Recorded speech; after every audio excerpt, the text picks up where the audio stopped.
आज की इस सभा में आए हुए मुंबई के सभी सम्मानित नागरिकों, भावना बहन, उनके सभी सहकर्मी, पदाधिकारी लॉयंस क्लब के, मैं आप सबका बहुत आभारी हूं कि महात्मा गांधी की पुण्यतिथि के अवसर पर आज इस समारोह को आपने आयोजित किया और मेरे जैसे एक सामान्य व्यक्ति को गांधी जी को श्रद्धांजलि अर्पित करने का मौका दिया। आज का समय थोड़ा सा गमगीन है क्योंकि अचानक से बड़ा जलजला आया है, भूकंप आया है, धरती कंप आया है। मेरे मन में एक दो बार तो ऐसा था कि मैं इस कार्यक्रम में जाऊं कि ना जाऊं, दुविधा थी काफी, क्योंकि बहुत सारे हमारे सहकर्मी कार्यकर्ता इस भूकंप में भगवान को प्यारे हो चुके हैं। आजादी बचाओ आंदोलन का भुज में कार्यालय जो चलता था वो पूरी तरह से जमींदोज हो चुका है और हमारे कई कार्यकर्ताओं का उसमें देहांत भी हो चुका है। तो मन में थोड़ी दुविधा थी। फिर भावना बहन की थोड़ी प्रेरणा हुई कि नहीं, आप जरूर आइए, तो मैं यहाँ किसी तरह से आ गया। हम सब ने 2 मिनट का मौन रख के उनको श्रद्धांजलि अर्पित करी। मैं भी उसमें शामिल हुआ, इसका मुझे खुशी है। ये जो भूकंप आया है इसमें आप सब लोग लायंस क्लब की तरफ से कुछ मदद भेज चुके हैं और कुछ भेजने की तैयारी कर रहे हैं। ये सुनकर भी मेरा हौसला बढ़ा और आगे भी आप शायद ये मदद लगातार जारी रखेंगे, ऐसी मेरी उम्मीद है आप सबसे। ये जो भूकंप आया है इसमें 4 तरह के काम करने होंगे। एक काम तो ये है कि तात्कालिक रूप से दवाओं की बहुत जरूरत है, डॉक्टरों की बहुत जरूरत है। हमारे आजादी बचाओ आंदोलन के कार्यकर्ता पिछले 2 दिनों से भूकंप प्रभावित क्षेत्र में लगे हुए हैं। 4 टीमें हमारी 2-2 डॉक्टर और 10-10 कार्यकर्ताओं के साथ वहां पर उपस्थित हैं, भुज में, अंजार में, भचाऊ में, 3 स्थानों पर। तो उनकी जो बराबर रिपोर्ट्स आ रही हैं उसमें सबसे पहली जरूरत है दवाओं की, और दवाओं की जरूरत है उन गांवों में जहां पर मिलिट्री के डॉक्टर्स नहीं पहुंच पा रहे। भुज में तो काफी बड़ी संख्या में मिलिट्री के डॉक्टर्स हैं। देश के अन्य भी जाने माने बहुत सारे डॉक्टर्स भुज और अंजार में पहुंच चुके हैं, लेकिन करीब 300-350 गांव हैं।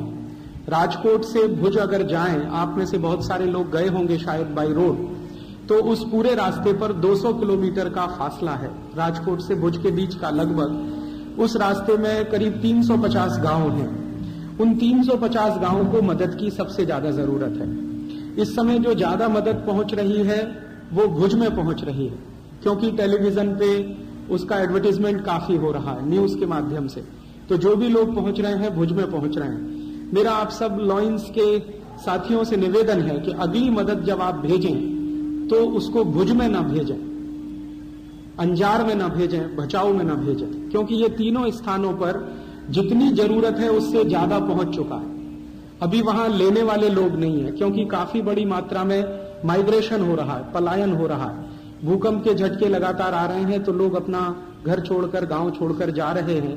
तो जो मर गए हैं वो तो मर गए हैं, लेकिन जो जीवित बच गए हैं वो माइग्रेट कर गए।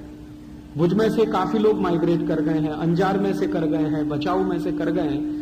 तो माइग्रेशन ज्यादा होने के कारण वहां जिनको आप रिलीफ देना चाहते हैं वो लोग नहीं है, माने जो पात्र हैं रिलीफ लेने के वो इस समय वहां पर उपलब्ध नहीं है। तो हो क्या रहा है कि आप जो भी मदद भेजते हैं आर्मी ऑफिसर्स उसको रख लेते हैं और वो कहते हैं कि आप मदद छोड़ के चले जाइए। तो मुश्किल अभी ये आ रही है। तो मेरा आपसे विनम्र निवेदन है कि अगली बार आप जो भी मदद भेजें, जो आपने भेज दिया वो तो भेज दिया, लेकिन नेक्स्ट आएगा उसमें आप 2 बातों का ध्यान रखें कि ये जो राजकोट से आप मदद बांटना शुरू करें, राजकोट को केंद्र बनाएं, वहां से चलें भुज की तरफ। तो रास्ते में मैंने बताया है, मैं पूरे उस इलाके में बहुत बार जा चुका हूं। तो लगभग 350 गांव हैं। सड़क के NH-15 है, नेशनल हाईवे 15 नंबर, उसके दोनों तरफ करीब 350 गांव हैं। कुछ गांव हैं जो मेन रोड से 20 से 50 किलोमीटर तक अंदर हैं, कुछ गांव मेन रोड से 10-15 किलोमीटर के अंदर हैं। तो इन गांवों में इस समय सबसे ज्यादा मदद की जरूरत है, क्योंकि वहां कोई नहीं पहुंच रहा है और उन गांवों का नाम न्यूज में भी नहीं है। तो आप जो नेक्स्ट अपना ट्रिप भेजेंगे उसमें चाहे डॉक्टर्स हो, चाहे मेडिसिन हो, चाहे कंबल हो या कुछ दूसरी सामग्री हो, वो उन गांवों में जरूर भेजने की कोशिश करें जहां पे कोई नहीं पहुंच पा रहा है। थोड़ी तकलीफ होगी आपको वहां तक जाने में, क्योंकि वो रोड्स बहुत अच्छे नहीं है। मेन रोड तो बहुत अच्छा है, लेकिन अंदर गांव में जब जाएंगे तो रोड्स बहुत अच्छे नहीं है। लेकिन सबसे ज्यादा मदद इस समय उन्हीं को चाहिए। तो एक तो मैं आपसे ये अपील करना चाहता हूं, दूसरा अपील ये करना चाहता हूं कि इस समय मेडिसिन फर्स्ट प्रायोरिटी है, मेडिसिन और doctors first priority. Second priority वहां पर कंबलों की है, कंबल सबसे ज्यादा चाहिए और नए कंबल चाहिए, पुराने कंबल ना भेजें। जैसे कुछ लोगों की प्रवृत्ति होती है कि घर में पुराना कोई कंबल है, पुरानी रजाई है, वो दे दिया, वो किसी से ना लें, नया कंबल लें, नई रजाई लें, गादी अगर ले सकें तो वो भी वहां बहुत जरूरी है इस समय। तो सेकंड मोस्ट प्रायोरिटी है कंबल, गादी और रजाई, और थर्ड प्रायोरिटी है गर्म कपड़े, ऊनी कपड़े, वो स्वेटर हो सकते हैं, जर्सियां हो सकती हैं, कुछ भी वूलन वहां चाहिए, शॉल चाहिए काफी बड़ी संख्या में। थर्ड प्रायोरिटी है वहां के लोगों को अपना बसेरा खड़ा करने के लिए ताड़पत्री बहुत चाहिए, ताड़पत्री की इस समय वहां सबसे ज्यादा जरूरत है।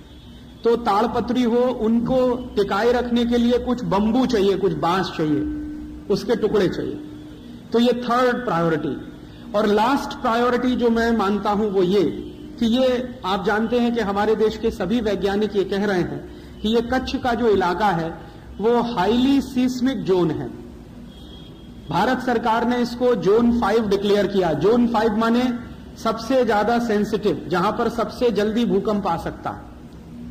ऐसे ही एक जोन 4 है, जोन 3 है, जोन 2 है, जोन 1 है। जोन 1 में क्या आता है? पूरा कर्नाटक के साथ केरल, ये जोन 1 है, जहां पर कभी भी भूकंप आने की संभावना सबसे कम है, कर्नाटक। जोन 2 उससे ज्यादा सेंसिटिव है, फिर जोन 3 उससे भी ज्यादा सेंसिटिव है, जोन 4 उससे भी ज्यादा, और जोन 5 तो हाईली सेंसिटिव है। तो जोन 5 में एक तो पूरा कच्छ आता है, गुजरात का कुछ इलाका आता है, फिर उसके अलावा आसाम, नागालैंड, मिजोरम, मणिपुर, त्रिपुरा, ये पूरा का पूरा जो हिमालयन बेल्ट है, और उत्तर प्रदेश का इलाका जिसमें उत्तरकाशी, पौड़ी, चमोली, गढ़वाल वगैरह वगैरह, ये जोन 5 में पूरा आता है। अगर आप भारत का नक्शा देखेंगे तो हिमालय की चोटी से लेकर और इधर पश्चिम की ये जो पूरी बेल्ट है कच्छ तक की, ये बहुत ज्यादा सेंसिटिव है भूकंप के लिए। तो जो लास्ट ऑपरेशन हमें करना चाहिए हम सबको मिलकर, उसमें आप हम सब शामिल हों, वो ये कि इस पूरे इलाके में एक बड़े पैमाने पर जन जागरण का काम, मास अवेकनिंग काम, वो किस चीज के लिए कि घर कैसा बनाएं ताकि अगले भूकंप से बचें। मेरा ऐसा मानना है कि लोग भूकंप से नहीं मरते, अपने बनाए हुए घरों से मरते। भूकंप लोगों की जान नहीं लेता कभी भी, लेकिन लोगों ने जो अपना आशियाना बनाया है रहने के लिए, बड़े मन से, बड़े श्रम से, बहुत सारा पैसा लगा के, उसी आशियाने से मरते। मैं कहना यह चाहता हूं कि ये जो हाईली सीस्मिक जोन होता है, वहां पर घर कुछ इस तरह के होने चाहिए जिनकी छत हल्के से हल्के मटेरियल से बनाई जाए, फाइबर का यूज कर सकें, घास फूस का यूज कर सकें, वो मिट्टी के जो कवेलू आते हैं, टाइल्स आते हैं जिनको मैंगलोरी टाइल्स आप कहते हैं, उनका यूज कर सकें। अगर इन चीजों का इस्तेमाल करके अगर उनकी छत बनेगी तो अगले भूकंप में मरने वालों की संख्या सबसे कम होगी। मैंने आपको कहा कि भूकंप तो वहां आने ही वाले हैं, उनको आप भी नहीं रोक सकते, मैं भी नहीं रोक सकता। और दुर्भाग्य से इतनी ज्यादा विज्ञान और तकनीकी प्रगति होने के बाद भी भूकंप की भविष्यवाणी करना बिल्कुल असंभव है। कोई भी वैज्ञानिक ये दावा नहीं कर सकता कि भूकंप इस तारीख को आने वाला है। बारिश की भविष्यवाणी की जा सकती है, गर्मी की भी की जा सकती है, भूकंप की संभव नहीं है। तो भविष्यवाणी करना एकदम असंभव है। और ये हाईली सीस्मिक जोन है, इसलिए बार बार इसमें भूकंप आने ही वाले हैं, सालों साल ये चलने वाला है। तो क्यों नहीं हम हमारे लोगों को इस तरीके से ट्रेंड करें जो उस इलाके में रहते हैं कि भाई तुम्हारा घर कैसा होना चाहिए। तो इसका एक बड़े पैमाने पर वहां कैंपेन हमको चलाना होगा, क्योंकि बिना उसके कोई दूसरा रास्ता है नहीं। अभी तो हम मदद कर रहे हैं, रिलीफ दे रहे हैं, ये तो तात्कालिक काम है, लेकिन अगर कोई परमानेंट काम वहां पर करना है हमको, तो वो ये हो सकता है कि लॉयंस क्लब की मदद से, रोटरी क्लब की मदद से, या रोटरेक्ट की मदद से, या इनर व्हील की तरफ से, या लॉयनेस की तरफ से, या आजादी बचाओ आंदोलन जैसे कार्यकर्ता जो लगे हैं पूरे देश में, उनकी मदद से उस पूरे बेल्ट में लोगों के बीच में एक बड़ा कैंपेन इस बात के लिए चले कि आपके जो आशियाने उजड़ गए, ठीक है, हो गया वो हो गया, अभी आगे अपना घर आप कैसे बनाएं। तो उस संदर्भ में मैं मेरे कुछ मित्रों के साथ जो सीस्मोलॉजिस्ट हैं, जो भूकंप के विषय के ज्ञाता हैं, और ऊंचे पदों पर भारत सरकार में काम करते हैं। उनमें मेरे एक बहुत नजदीकी मित्र हैं डॉक्टर नेगी करके, रुड़की में हैं वो, रुड़की यूनिवर्सिटी में सीस्मोलॉजिस्ट के रूप में अपनी सेवाएं दे रहे हैं भारत सरकार को। उनसे मैंने अपील की है कि एक 25 पन्ने की छोटी सी बुकलेट वो बना रहे हैं। वो बुकलेट पहले वो अंग्रेजी में बना रहे हैं, फिर हम उसका हिंदी करने वाले हैं, फिर हिंदी के बाद उसका हम आसामी भाषा में, बंगला भाषा में और इधर जो नॉर्थ ईस्ट का इलाका है वहां समझे जाने वाली भाषाओं में पूरे बड़े पैमाने पर भाषांतरण करके छपाना चाहते और लाखों की संख्या में बिना किसी शुल्क के लोगों को देना चाहते। अब जैसे कच्छ के एरिया में हम चाहते हैं कि वो गुजराती भाषा में बने, आसाम में आसामी भाषा में बने, ताकि लोगों को अगली बार ये बात की मन में तैयारी रहे कि अपना घर बनाना है तो कैसा बनाना है। तो मैं आपसे जो अपील करना चाहता हूं मेरे व्याख्यान के शुरू में वो ये कि ये जो भूकंप आया है इसमें कुछ मदद तो हम तात्कालिक रूप से करें और कुछ मदद ऐसी करें जो परमानेंट रिलीफ हो, ताकि भविष्य में इस तरह के समाचार सुनने को न मिले कि भूकंप आया और उसमें 50,000 लोग मर गए। आप जानते हैं कि इस भूकंप में 50,000 लोग मर चुके हैं। 1 लाख लोग अभी भी मलबे के नीचे दबे हुए हैं, जिनके जिंदा बचकर निकलने की अब कोई संभावना नहीं है। माने लगभग 1.5 लाख लोगों की कुल मृत्यु होगी जब आप इस रिपोर्ट को फाइनल स्टेज में सुनेंगे। भारत में ये जो भूकंप आया है, इससे बड़ा भूकंप एक ही बार आया है, वो चीन में आया था। चीन का भूकंप आज से लगभग 40-45 वर्ष पहले आया था, जिसमें 8.5 लाख लोग मरे थे। तो चीन की सरकार ने जो रिहेबिलिटेशन किया अपने उस इलाके में, उसका मैंने थोड़ा अध्ययन किया है और उस अध्ययन में से मुझे 2 बातें समझ में आई। उन्होंने एक तो तुरंत इमीडिएट करने वाले काम, लोगों को खाना देना, भोजन देना, पानी देना, दवा देना वगैरह वगैरह, लेकिन जो दूसरा परमानेंट काम उन्होंने किया कि जिस इलाके में भूकंप आया वहां घरों की डिजाइन उन्होंने ऐसी करा दी है कि उसी इलाके में बहुत बार बाद में भी भूकंप आया लेकिन मरने वालों की संख्या 5, 10, 15, 20 ऐसी ही रही है। एक बार भूकंप आया, 8.5 लाख लोग मर गए। उस पर से चीन के लोगों के मन में ध्यान में आया, सरकार के मन में आया, वैज्ञानिकों को समझ में आया कि अगली बार वहां के घरों की डिजाइन कुछ ऐसी होनी चाहिए कि वो भूकंप रोधी हो, माने घर गिरे, छत टूटे, मरने वालों की संख्या कम से कम हो। और आप जानते हैं इसी तरह से जापान नाम का एक देश है, वहां तो अक्सर ही भूकंप आते रहते हैं। तो जापान में भी जिस तरीके से घर बनाए जाते हैं, जो टेक्नोलॉजी उसमें इस्तेमाल की जाती है, वो टेक्नोलॉजी शायद हम हमारे देश के लोगों को समझा सकें और बता सकें, वो परमानेंट रिलीफ वर्क होगा। शायद उसी का महत्व आने वाली पीढ़ियों को समझ में आएगा। तो मैं आपसे ये निवेदन करना चाहता हूं कि 4 तरह की मदद आप वहां करें। पहली मदद डॉक्टर, दवाओं की, दूसरी मदद कंबलों की, गर्म कपड़ों की, तीसरी मदद उनको अपना तात्कालिक रूप से आशियाना बनाने के लिए ताड़पत्री वगैरह वगैरह जो चाहिए उसकी, और आखिरी मदद ये जो बुकलेट हम बनाने जा रहे हैं, इस बुकलेट का लार्ज स्केल पर पब्लिकेशन हो। 10-20 हजार आप छाप कर दें, 10-20 हजार कोई और छाप कर दें, 50,000 आप दे सकें तो 50,000 दे दें हमें बनाकर। हम उसको गांव-गांव लोगों के बीच में जाकर उनको देना चाहते हैं और इस मुद्दे पर उनका मानसिक तैयारी कराना चाहते हैं। एक आखिरी बात इससे जुड़ी हुई जो कहना चाहता हूं वो ये कि चीन की सरकार ने जब अपने प्रांत में उनके यहां भूकंप आया तो जो भूकंप रोधी घर बनाए, या जापान की सरकारों ने जो अपने यहां भूकंप रोधी घर बनाए, उन घरों को बनाने के लिए डिजाइन कहां से मिला वो मैं आपको कहना चाहता हूं। जब मैं चीन के बारे में अध्ययन कर रहा था कि उनका जो सबसे बड़ा भूकंप 8.5 लाख लोगों की मृत्यु का, आपको सुनकर हैरानी होगी कि चाइनीज गवर्नमेंट ने और जापानीज गवर्नमेंट ने जो प्लान बनाया उसमें उन्होंने कहा कि ये पूरे घर बनाने की प्रेरणा महात्मा गांधी के घर से मिली। महात्मा गांधी का कौन सा घर? महात्मा गांधी के 3 घर हैं। एक घर उनका पोरबंदर, जहां पर उनका जन्म हुआ, आप में से शायद बहुत लोगों ने देखा होगा। दूसरा उनका जवानी का घर, जहां पर वो जवान हुए, पढ़ाई की, वो राजकोट में, धर्मेंद्र रोड है एक राजकोट में, आप में से शायद कई लोग गए होंगे, वहां पर उनका घर है। तीसरा घर महात्मा गांधी का साबरमती आश्रम, वो भी आप में से कई लोगों ने देखा।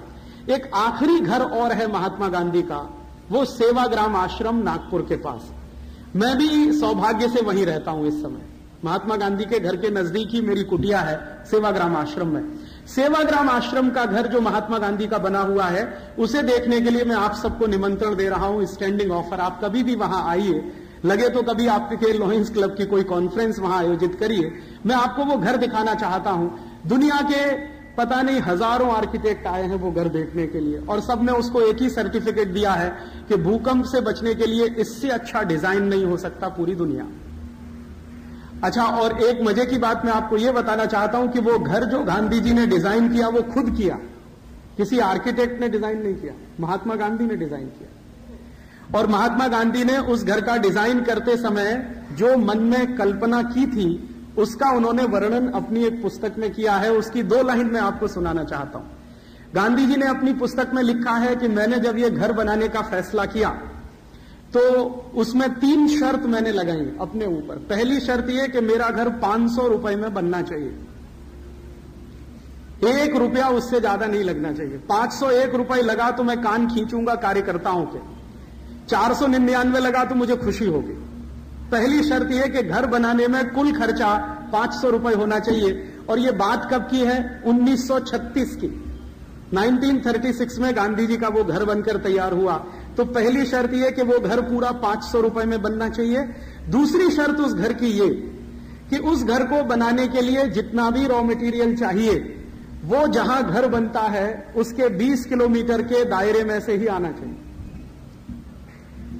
उस गांव के 20 किलोमीटर के बाहर की कोई भी वस्तु घर में नहीं लगेगी। दूसरी शर्त ये उसकी। और तीसरी और आखिरी शर्त ये गांधी जी ने लगाई थी कि घर के अंदर मैं जहां भी बैठूं मुझे आसमान दिखाई देना चाहिए। मैं घर के अंदर किसी भी स्थान पर बैठूं मुझे सीधे आकाश का दर्शन होना चाहिए। अब ये 3 शर्तों के आधार पर गांधी जी ने देश के बहुत सारे आर्किटेक्ट्स को बुलाया कि अब आ जाओ और मेरे घर का डिजाइन बना दो। पहली शर्त कि 500 रुपए से ज्यादा खर्च नहीं होगा। दूसरी शर्त कि 20 किलोमीटर आगे का कोई सामान मेरे घर में नहीं लगेगा। और तीसरी और आखिरी शर्त कि मैं घर में कहीं भी बैठ जाऊं जाकर मुझे सीधा आकाश दिखना चाहिए। तो जितने भी आर्किटेक्ट आए सब फेल हो गए। सबने गांधी जी को कहा कि माफ करिए हम आपके घर का डिजाइन नहीं कर सकते। फिर उसमें जर्मनी के कुछ आर्किटेक्ट आए जो गांधी जी को जानते थे और उनको मानते भी थे। उन्होंने भी बहुत प्रयास किया, वो भी फेल हो गए। फिर उसके बाद पता चला कि कुछ अमेरिकन आए, उन्होंने कहा हम कोशिश करते हैं, वो भी फेल हो गए। फिर सबको चिंता होने लगी कि ये घर बनेगा भी कि नहीं बनेगा। सबसे ज्यादा चिंता थी जमनालाल बजाज जी को, क्योंकि गांधी जी ने कहा था कि ये जो 500 रुपया लगेगा वो तुम देने वाले हो। तो जमनालाल बजाज जी ने कहा कि बापू आप 500 रुपए की बात करते हैं, मेरा ब्लैंक चेक आपके पास हमेशा पड़ा रहता, उसमें क्या तकलीफ है। आप जानते हैं बजाज जी का ब्लैंक चेक हमेशा गांधी जी के पास रहता था। वो जो रकम भर के उसको साइन कर देंगे वो उनके पास आ जाएगी। लेकिन गांधी जी ने कहा कि वो ब्लैंक चेक तो देश के लिए, मेरे लिए जो घर बनता वो 500 रुपए, तो ये तुम्हें देना है, इसकी व्यवस्था। तो जब सब आर्किटेक्ट फेल हो गए, परेशान हो गए, बजाज जी को बहुत तकलीफ हो गई। अब वो कहने लगे कि फिर बापू घर वर बनेगा नहीं बनेगा, एक झोंपड़ा बना लो यहां पर। तो गांधी जी ने कहा कि अच्छा ठीक है मैं कोशिश करता हूं। तो उन्होंने अपने घर का डिजाइन तैयार किया और वो डिजाइन जो वो चाहते थे वो बन गया। आप कभी भी आइए उस घर को देखने के लिए, वो आज भी सुरक्षित है।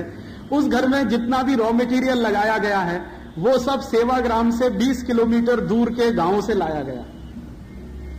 दूसरा, उसमें कोई भी मटेरियल ऐसा नहीं लगा है जो 20 किलोमीटर से आगे जाकर लाना पड़ा हो। और उस घर को बनाने का कुल खर्चा 499 रुपए 50 पैसे ही आया है। 500 रुपए में भी 50 पैसा बच गया था। और तीसरी शर्त कि आप उस घर में अंदर कहीं भी जाकर बैठ जाइए, आपको सीधे आकाश का दर्शन होगा। तो अब आप पूछोगे वो घर कैसा है, उसी के लिए मैं इनविटेशन कर रहा हूं आपको कि आप आइए सेवाग्राम आश्रम में, कभी आपकी कॉन्फ्रेंस करिए, उस घर का दर्शन करिए। और एक बार उस घर का दर्शन आप कर लें तो फिर उसका दर्शन दूसरों को कराइए, ये मैं चाहता हूं। और वो घर मैं मानता हूं कि सबसे ज्यादा वैज्ञानिक पद्धति से बनाया हुआ घर है। दुनिया में एक बहुत बड़ा आर्किटेक्ट हुआ जिसका नाम था इवान इलिच। उसने गांधी जी के घर के बारे में लिखा है कि मैंने दुनिया के 50 सैकड़ों हजारों कंस्ट्रक्शंस देखे हैं, ऐसा अद्भुत कंस्ट्रक्शन मैंने मेरे जीवन में देखा नहीं। दुनिया का उस जमाने का बेस्ट क्वालिटी आर्किटेक्ट जो माना जाने वाला आदमी, उसकी ये टिप्पणी है गांधी जी के घर के बारे में। तो मैं ये चाहता हूं, ये भूकंप से जुड़ता है। गांधी जी ने जब घर की निर्माण की रचना की तो उनको किसी ने कहा कि गांधी जी ये इलाका भी सीस्मिक जोन है, गांधी जी का घर जहां पर है वहां भी टेक्टोनिक मूवमेंट होते रहते हैं और वो सीस्मिक जोन है। तो गांधी जी ने कहा कि मैं इसका ध्यान बराबर रखूंगा कि ये सीस्मिक जोन है, और उन्होंने घर का ऐसा डिजाइन तैयार किया है कि उस इलाके में बार बार भूकंप आए हैं। ऐसा नहीं है कि उस इलाके में भूकंप नहीं आए हैं। गांधी जी के घर को आज तक एक क्रैक भी नहीं आया, आज तक क्रैक नहीं आया। और वो घर बने हुए 1936 और आज 2000, तो आप सोचिए 64 ईयर्स तो हो ही गए। उसमें एक पैसा का सीमेंट नहीं लगा, एक पैसे का सीमेंट नहीं लगा, कहीं पर लोहा नहीं है, आयरन नहीं है। जो घर में इस्तेमाल किया गया है मटेरियल, वो एक तो मड है, मिट्टी है, दूसरा कवेलू है, टाइल्स है मिट्टी के बने हुए, तीसरा बांस है, बंबू है। बस तीन ही चीजों का उसमें इस्तेमाल किया गया और वो तीन चीजों से उनका घर बना है। आज तक कभी उसमें क्रैक नहीं आया, आज तक कभी वो गिरा नहीं है। और उसकी जो लाइफ बताते हैं लोग कि इसकी टोटल लाइफ कितनी होने वाली है, तो मिनिमम लाइफ उसकी लोगों ने कैलकुलेट की है कि 150 ईयर्स तो होने ही वाली है। माने उसमें करीब 64 ईयर्स तो बीत गए हैं, लगभग 100 साल वो घर और रहने वाला। हम लोग वहां सिर्फ इतना ही करते हैं कि साल में एक बार उसको पुताई करते हैं, और वो भी गांधी जी नियम बनाकर गए थे उसके हिसाब से करते हैं। गांधी जी ने कहा था कि मेरे घर की पुताई किस चीज से होगी, गाय के गोबर से। तो वहां गाय पाली जाती है आश्रम में, उसका गोबर निकाला जाता है, उस गोबर को पानी के साथ मिलाया जाता है, साल में एक बार उसकी पुताई करते हैं, व्हाइट वॉशिंग करते हैं बस, और उसमें मेंटेनेंस में कुछ भी नहीं। तो आप कभी आएंगे तो देखेंगे। मैं ये चाहता हूं कि उस घर का जो डिजाइन है और उस घर को बनाने की जो टेक्निक है, वो टेक्निक हमारी उस पुस्तक में आए और पूरे कच्छ के इलाके के लोगों को बांटा जाए कि भाई देखो, आदर्श घर तुम्हारे लिए क्या हो सकता है, वो ये हो सकता है। और गांधी जी गुजरात के ही थे, गुजराती लोगों को ये और जल्दी समझ में आएगा कि हमारे ही किसी व्यक्ति का डिजाइन किया हुआ वो है। तो ये एक छोटी सी बात जो व्याख्यान के पहले मैं कहना चाहता था। एक छोटी सी दूसरी बात और, कि मैंने मेरे जीवन में ये सब जो शुरू किया, स्वदेशी का काम या आजादी बचाओ आंदोलन का काम, तो मैं मेरे जीवन में सबसे ज्यादा प्रभावित महात्मा गांधी से ही हुआ। वैसे तो बहुत लोगों ने मुझे प्रभावित किया, लेकिन सबसे ज्यादा प्रभावित महात्मा गांधी ने किया। महात्मा गांधी के जीवन की एक ही घटना ने मुझे सबसे ज्यादा प्रभावित किया। वो घटना सुना के मैं मेरा व्याख्यान शुरू करना चाहता हूं। वो घटना है महात्मा गांधी के साउथ अफ्रीका के प्रवास की। आप जानते हैं कि महात्मा गांधी 1894-95 के आसपास दक्षिणी अफ्रीका गए। पहले वकालत पूरी की, वकालत की पढ़ाई पूरी की, इंग्लैंड से वापस लौटे। वापस लौटने के बाद फिर दक्षिणी अफ्रीका गए। एक सिलसिले में कोई केस था, उस केस के सिलसिले में उन्हें साउथ अफ्रीका जाना पड़ा। तो वो गए जब साउथ अफ्रीका, तो वकील बैरिस्टर की हैसियत से गए। हुआ क्या, वो घटना मैं आपको सुनाना चाहता हूं, जिसने मुझे मेरे जीवन में सबसे ज्यादा प्रभावित किया। गांधी जी पहुंचे, वहां एक कोई कंपनी थी, वो कंपनी को कोई केस हुआ था, वो भारत के ही कुछ लोगों की कंपनी थी। तो गांधी जी उनके वकील की हैसियत से वहां केस लड़ने वाले थे। तो गांधी जी जब वहां पहुंचे तो उसके पहले जो वकील महोदय थे जो केस लड़ रहे थे, पहले से ही एक लॉयर थे वहां पर, उनके साथ गांधी जी का परिचय हुआ। तो गांधी जी ने पूछा कि मुझे जो केस लड़ना है उसकी फाइल जरा दे दो। तो गांधी जी ने फाइल का अध्ययन किया। फिर उसने कहा कि अदालत कहां पर है, वहां लेकर जरा चलो। तो गांधी जी की पहली घटना है ये साउथ अफ्रीका की, वो अदालत में पहुंचे। आप जानते हैं कि खांटी गुजराती आदमी, और गुजरातियों में भी काठियावाड़ी, तो एकदम शुद्ध काठियावाड़ी आदमी। तो आप जानते हैं काठियावाड़ के लोग तो वो पगड़ी बांधते हैं ना, 5 मीटर लंबा कपड़े की वो पगड़ी बनाते हैं और एक विशेष स्टाइल में उसको बांधा जाता है। तो गांधी जी पगड़ी बांधकर अदालत में पहुंच गए। अब जज ने जब देखा कि पगड़ी बांधे हुए कोई व्यक्ति आके बैठ गया है, तो जज ने उनके ऊपर बहुत जबरदस्त व्यंग कसा और उन्होंने कहा कि आपको मालूम है कि अदालत के कानून के अनुसार यहां पगड़ी बांधकर आना मना है, अदालत के कानून के अनुसार। तो गांधी जी ने पूछा तो जज ने कहा कि आपको ये पगड़ी उतारनी पड़ेगी, तब आप यहां बैठ सकते हैं और बहस कर सकते हैं। तो गांधी जी ने पूछा कि आपको शायद मालूम नहीं है कि ये पगड़ी मेरे शान का प्रतीक है, ये मेरी इज्जत का प्रतीक है। मैं भारत में जिस स्थान से आया हूं वहां पगड़ी उतारी नहीं जाती। काठियावाड़ भारत का वो स्थान है जहां पगड़ी उतारना सबसे बड़ा अपमान माना जाता है, और पगड़ी वही उतारता है जो किसी का गुलाम हो जाता है। मैं आपका गुलाम नहीं हुआ अभी तक, इसलिए मैं पगड़ी नहीं उतार सकता। जज बौखला गया, क्योंकि इतनी हिम्मत से बात कहने वाला कोई आदमी उसके सामने पहली बार आया। तो उसने पूछा कि ये है कौन, तो बताया गया कि केस के सिलसिले में ये एक लॉयर है जो भारत से आया है। तो उन्होंने कहा कि इसको तमीज सिखानी चाहिए। तो उनके जो बगल का लॉयर था जो गांधी जी को लेके गया था, उसने खुसफुस करना शुरू किया और गांधी जी को समझाया कि भाई आप ये उतार दीजिए, नहीं तो बवाल हो जाएगा, कंटेम्प्ट हो जाएगा, जेल हो जाएगी, फलाना हो जाएगा दिमाग। गांधी जी ने कहा कि कुछ भी हो जाए, ये मेरे सम्मान का प्रतीक है। मैं पगड़ी मैंने अगर उतारी तो ये भारत की पगड़ी उतार दी, ये संदेश पूरी दुनिया में जाएगा, ये मैं नहीं कर सकता। तो उन्होंने कहा कि फिर कंटेम्प्ट हो जाएगा तो जेल जाना पड़ेगा। तो ठीक है, मैं तो तैयार हूं जेल जाने के लिए, आप उनसे कहो कि ऑर्डर करें और मुझे जेल में भेज। तो जज भी परेशान हो गए। अब वो गए थे केस लड़ने के लिए और अपना ही केस लड़ना उन्होंने शुरू कर दिया। अब जज बौखला गया कि ये आदमी कहता है कि ऑर्डर करो, मुझे जेल में भेजो, मैं पगड़ी नहीं उतार सकता, तुम्हारे जो कानून है उसके आधार पर काम। अब वो जज बौखला गया, फिर बहुत सारे लोग आ गए, हंगामा होने लगा, फिर बहुत सारे पत्रकार भी थे, वो सब इकट्ठे हुए। तो जज ने बात को समाप्त करते हुए कहा कि अच्छा ठीक है, आप ऐसा करिए कि अगर पगड़ी नहीं उतार सकते तो आप इस अदालत से बाहर चले जाइए। तो गांधी जी ने कहा कि मुझे यह मंजूर है कि मैं अदालत छोड़ के चला जाऊं, और गांधी जी छोड़ के निकल गए अदालत। फिर हुआ क्या कि गांधी जी ने जो पहला संकल्प किया साउथ अफ्रीका में, वो यही संकल्प था कि मैं अगली बार जब बहस करने आऊंगा इस अदालत में तो ये कानून बदला हुआ मिलना चाहिए मुझे, तब मैं बहस करने के लिए आऊंगा। मैं पगड़ी कभी नहीं उतारूंगा, पगड़ी पहनकर ही बहस करूंगा पूरी अदालत में। और आप जानते हैं कि गांधी जी ने वो अंग्रेजी कानून बदलवा दिया, अंग्रेजों को कानून बदलना पड़ा। और महात्मा गांधी ने फिर जितने भी समय बहस की साउथ अफ्रीका में रहते हुए, पगड़ी पहनकर ही बहस की। इस एक घटना ने मुझे बहुत प्रभावित किया। घटना बहुत छोटी सी है, अगर गांधी जी चाहते तो समझौता कर सकते थे, और वो समझौता करना बहुत आसान था। लेकिन गांधी जी ने उस पगड़ी को भारत के सम्मान का प्रतीक बना दिया वहां पर। और गांधी जी ने बाद में लिखा है अपनी पुस्तक में कि अगर मैंने वो समझौता किया होता तो बार बार मैंने समझौते किए होते और भारत की आजादी का लक्ष्य अधूरा रह गया होता। एक और ऐसी घटना हुई, वो सुनाने का लालच मेरे मन में आया, क्योंकि महात्मा गांधी को हम श्रद्धांजलि अर्पित कर रहे हैं। एक दूसरी घटना और हुई जिससे मैं काफी प्रभावित हुआ महात्मा गांधी से। वो घटना हुई, वो भी साउथ अफ्रीका में हुई। घटना ऐसी हुई कि जब ये पगड़ी वाला कानून अंग्रेजों ने बदल दिया और पगड़ी पहनकर बहस करने पर पाबंदी हटा ली गई, और पाबंदी हटाने के बाद फिर जो सरदार लोग वहां रहते थे साउथ अफ्रीका में, उनको भी इजाजत मिली कि वो पगड़ी पहनकर बहस कर सकते हैं। तो गांधी जी के सामने एक दूसरी चुनौती थी, और वो चुनौती थी वो ये कि अचानक से प्रिटोरिया में एक कानून बना। प्रिटोरिया उस समय राजधानी था साउथ अफ्रीका की। तो कानून वो इस तरह का था कि जितने एशियन लोग रहते हैं साउथ अफ्रीका में, उनको सेकंड ग्रेड सिटीजन बनाया जाए, इसका एक कानून था। उनको फर्स्ट ग्रेड सिटीजनशिप नहीं मिल सकती, उनको सेकंड ग्रेड सिटीजन ही बना के रखना है। और उसके लिए कानून में यह तय किया गया कि आप जो भी एशिया से आए हैं उनको आने के तत्काल बाद रजिस्ट्रेशन कराना होगा अपना, और वो साउथ अफ्रीका के उन कॉलोनीज में नहीं रहेंगे जहां पर वहां के अंग्रेज रहते हैं, उनकी बस्तियां गांव के बाहर होंगी।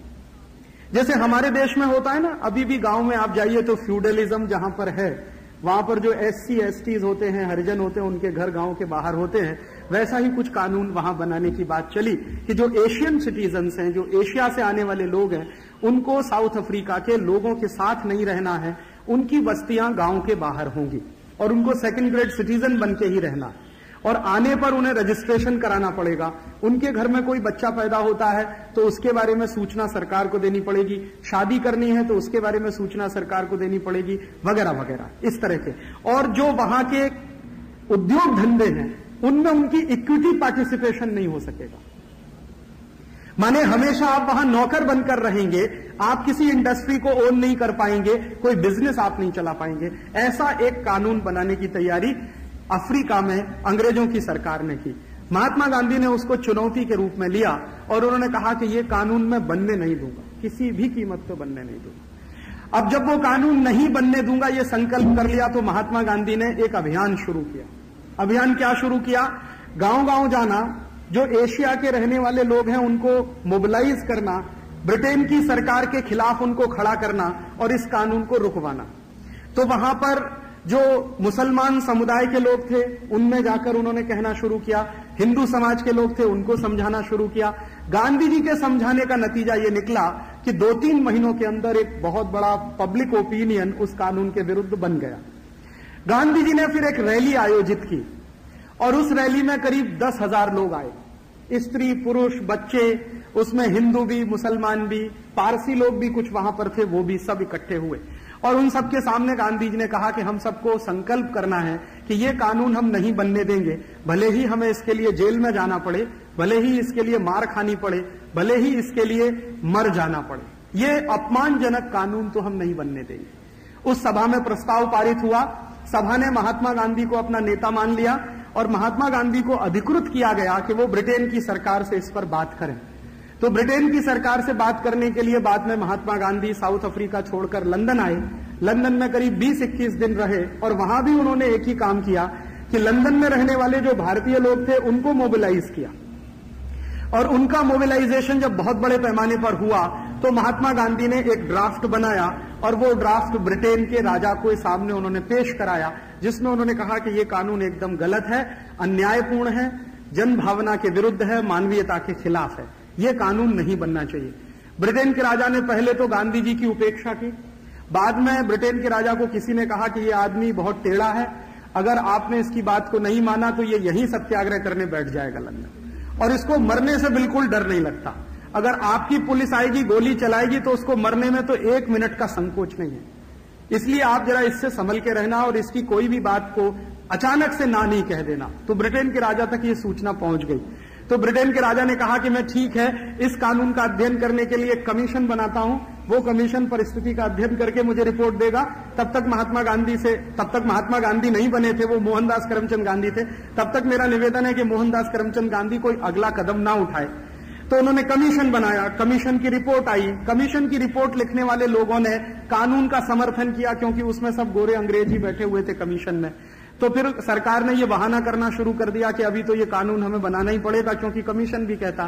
तो गांधी जी ने कहा कि कमीशन में जो लोग हैं वो तो सब अंग्रेज हैं, उनको हमारे दर्द का क्या अंदाजा, अगर हमारे भारतीय लोग कमीशन में होते और वो रिकमेंडेशन करते तो मैं मानता। तो गांधी जी ने कमीशन की रिपोर्ट को रिजेक्ट कर दिया। फिर झगड़ा चलता गया तो गांधी जी को लगा कि अभी बहुत बड़ा पब्लिक प्रेशर बनाने की जरूरत है। तो उन्होंने एक कॉल दिया साउथ अफ्रीका में वापस लौट के, और कॉल ये दिया कि जो भी लोग साउथ अफ्रीका में भारतीय या एशिया के किसी भी खंड के रहते हैं वो सब अंग्रेजी सरकार का बॉयकॉट करें। और गांधी जी की एक अपील का यह असर हुआ कि फैक्ट्रियां बंद होने लगी, धड़ाधड़ लोगों ने काम करना बंद कर दिया और उन लोगों ने सबने गांधी जी के पास आकर कसम खाना शुरू कर दिया कि आप जो कहेंगे वो ही करेंगे, आप मरने के लिए बोलेंगे तो हम मर जाएंगे, बोलिए अब करना क्या है। तो महिलाएं पुरुष सब लोग फैक्ट्रियां छोड़कर मजदूर जो काम करते थे गांधी जी के पास आ गए। गांधी जी के पास ऐसे करीब उस समय 14-15 हजार कार्यकर्ता इकट्ठे हो गए। तो गांधी जी ने कहा कि हमें एक कूच करना, एक मार्च निकालना है, जैसे वो दांडी मार्च उन्होंने निकाला था भारत में बहुत ऐतिहासिक, वैसा ही एक मार्च उन्होंने निकाला साउथ अफ्रीका में।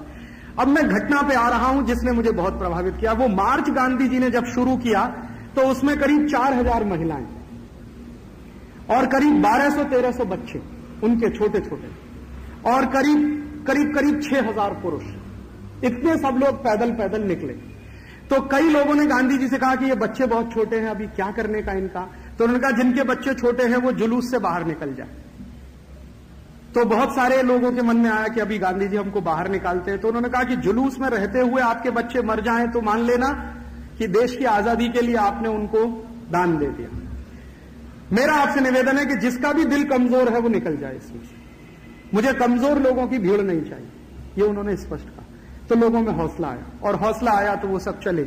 उसी जुलूस में कुछ अंग्रेज भी शामिल थे जो गांधी जी की जासूसी के लिए रखे गए अंग्रेज सरकार की तरफ, और उनकी पूरी रिपोर्टिंग वो लंदन करते थे कि आज जुलूस ने क्या किया। वो पैदल चलते थे एक जगह से दूसरे जगह जाकर और लोगों को इकट्ठा करते जाते थे। तो जो अंग्रेजों ने रिपोर्टिंग किया है उसमें से एक अंग्रेज ऑफिसर था जो उनकी इंटेलिजेंस की टीम का मुख्य अधिकारी था, उसने गांधी जी के जुलूस के बारे में एक वाक्य लिखा, वो मैं आपको सुनाना चाहता हूं।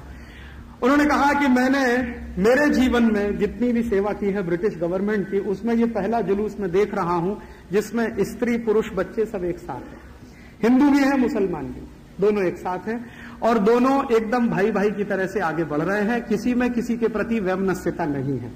हाँ, जो एक अच्छी बात है जो मैं देख रहा हूं वो ये कि ये जुलूस करीब 15-17 दिन चला पैदल पैदल। तो होता क्या था कि रात हो जाती थी तो कोई भी मैदान में सब सो जाते थे, और दिन में कुछ थोड़ा बहुत भोजन बना के करते थे, फिर रात में मैदान में सोते थे, अगले दिन फिर मैदान से चलते थे दूसरे गांव में, दूसरे गांव से तीसरे गांव। तो हर एक रात करीब ऐसी 15 रातें बीती जिसमें स्त्री पुरुष बच्चे सब एक साथ सोए। जो अंग्रेजी अधिकारी था उसने कहा कि इस जुलूस के दौरान एक भी दुर्घटना नहीं हुई। उसका जो इशारा था वो क्या कि 4000 महिलाएं और 6000 पुरुष जिनकी उम्र 20-22 वर्ष से लेकर 45 वर्ष के बीच में है, कहीं भी कोई दुर्घटना नहीं हुई। और उसने जब अपनी रिपोर्ट भेजी ब्रिटिश पार्लियामेंट को, तो उस रिपोर्ट में उसने लिखा कि जिस आदमी की उपस्थिति मात्र से लोगों के मन में नैतिकता का संचार होने लगता है, वासना पैदा नहीं होती। स्त्रियां भी लेटी हुई हैं और पुरुष भी लेटे हुए हैं और दोनों नजदीक में हैं, और कहीं कोई घटना नहीं होती बलात्कार की, कहीं कोई घटना नहीं होती है शारीरिक संपर्क की, तो ये तो आदमी कोई विरला है और विचित्र है। अंग्रेज सरकार इससे लड़ नहीं पाएगी, ये उसने रिपोर्ट में लिख के भेज दिया।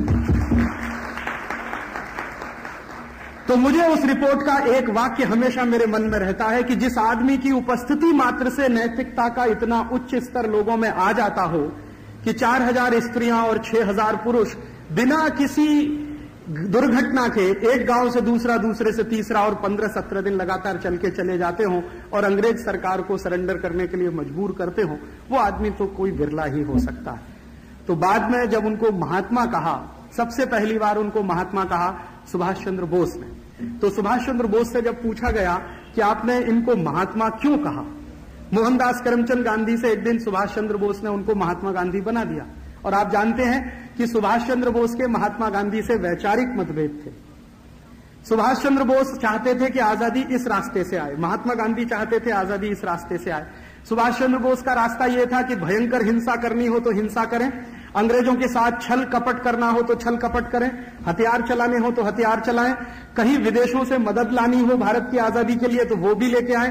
गांधी जी कहते थे कि एक तो उनका सबसे पहला ये आग्रह था कि विदेशी मदद भारत की आजादी के लिए नहीं चाहिए, दूसरा हथियार चलाने की जरूरत नहीं है, अंग्रेज बहुत कमजोर हैं, वो बिना हथियार के ही भाग जाने वाले हैं। ये गांधी जी को कन्विक्शन था बहुत पहले से।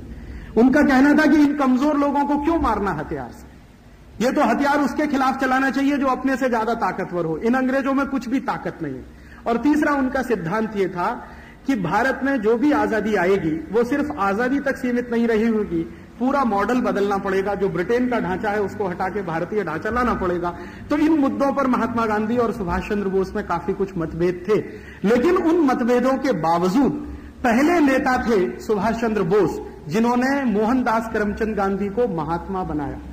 तो किसी ने पूछा सुभाष चंद्र बोस से, यह बात है 1940-41 की, जब सुभाष चंद्र बोस भारत छोड़कर जाने की तैयारी कर रहे थे, उसके पहले उन्होंने उनको महात्मा बोल दिया था। तो किसी ने पूछा कि आप ये बताइए कि आपने मोहनदास करमचंद गांधी को महात्मा क्यों कहा।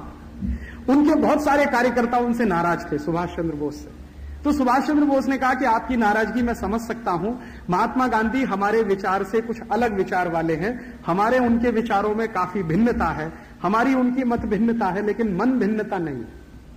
मेरे महात्मा गांधी से मतभेद है लेकिन मनभेद नहीं है। सुभाष चंद्र बोस का जो शब्द था वो ये था कि मेरे महात्मा गांधी से मतभेद है, मनभेद नहीं है। मन मेरा वैसा ही है जो महात्मा गांधी का है, तो मनभेद नहीं है, इसलिए मैं उनको बहुत ऊंचा मानता हूं। और उन्होंने कहा कि मैं उनको महात्मा इसलिए कहता हूं कि उस आदमी की उपस्थिति मात्र से मन में नैतिकता का संचार होने लगता।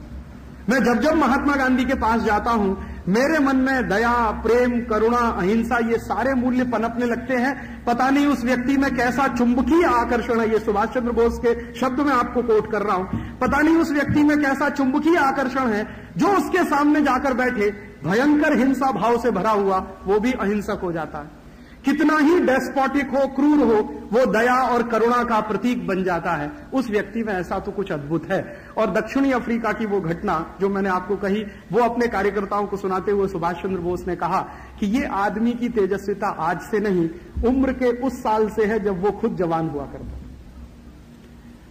तो ये दो घटनाएं मैं आपको सुनाना चाहता था महात्मा गांधी जी को श्रद्धांजलि देते हुए, कि हम इन दो घटनाओं से अगर अपने जीवन में कुछ सीख सकें तो जरूर सीखें।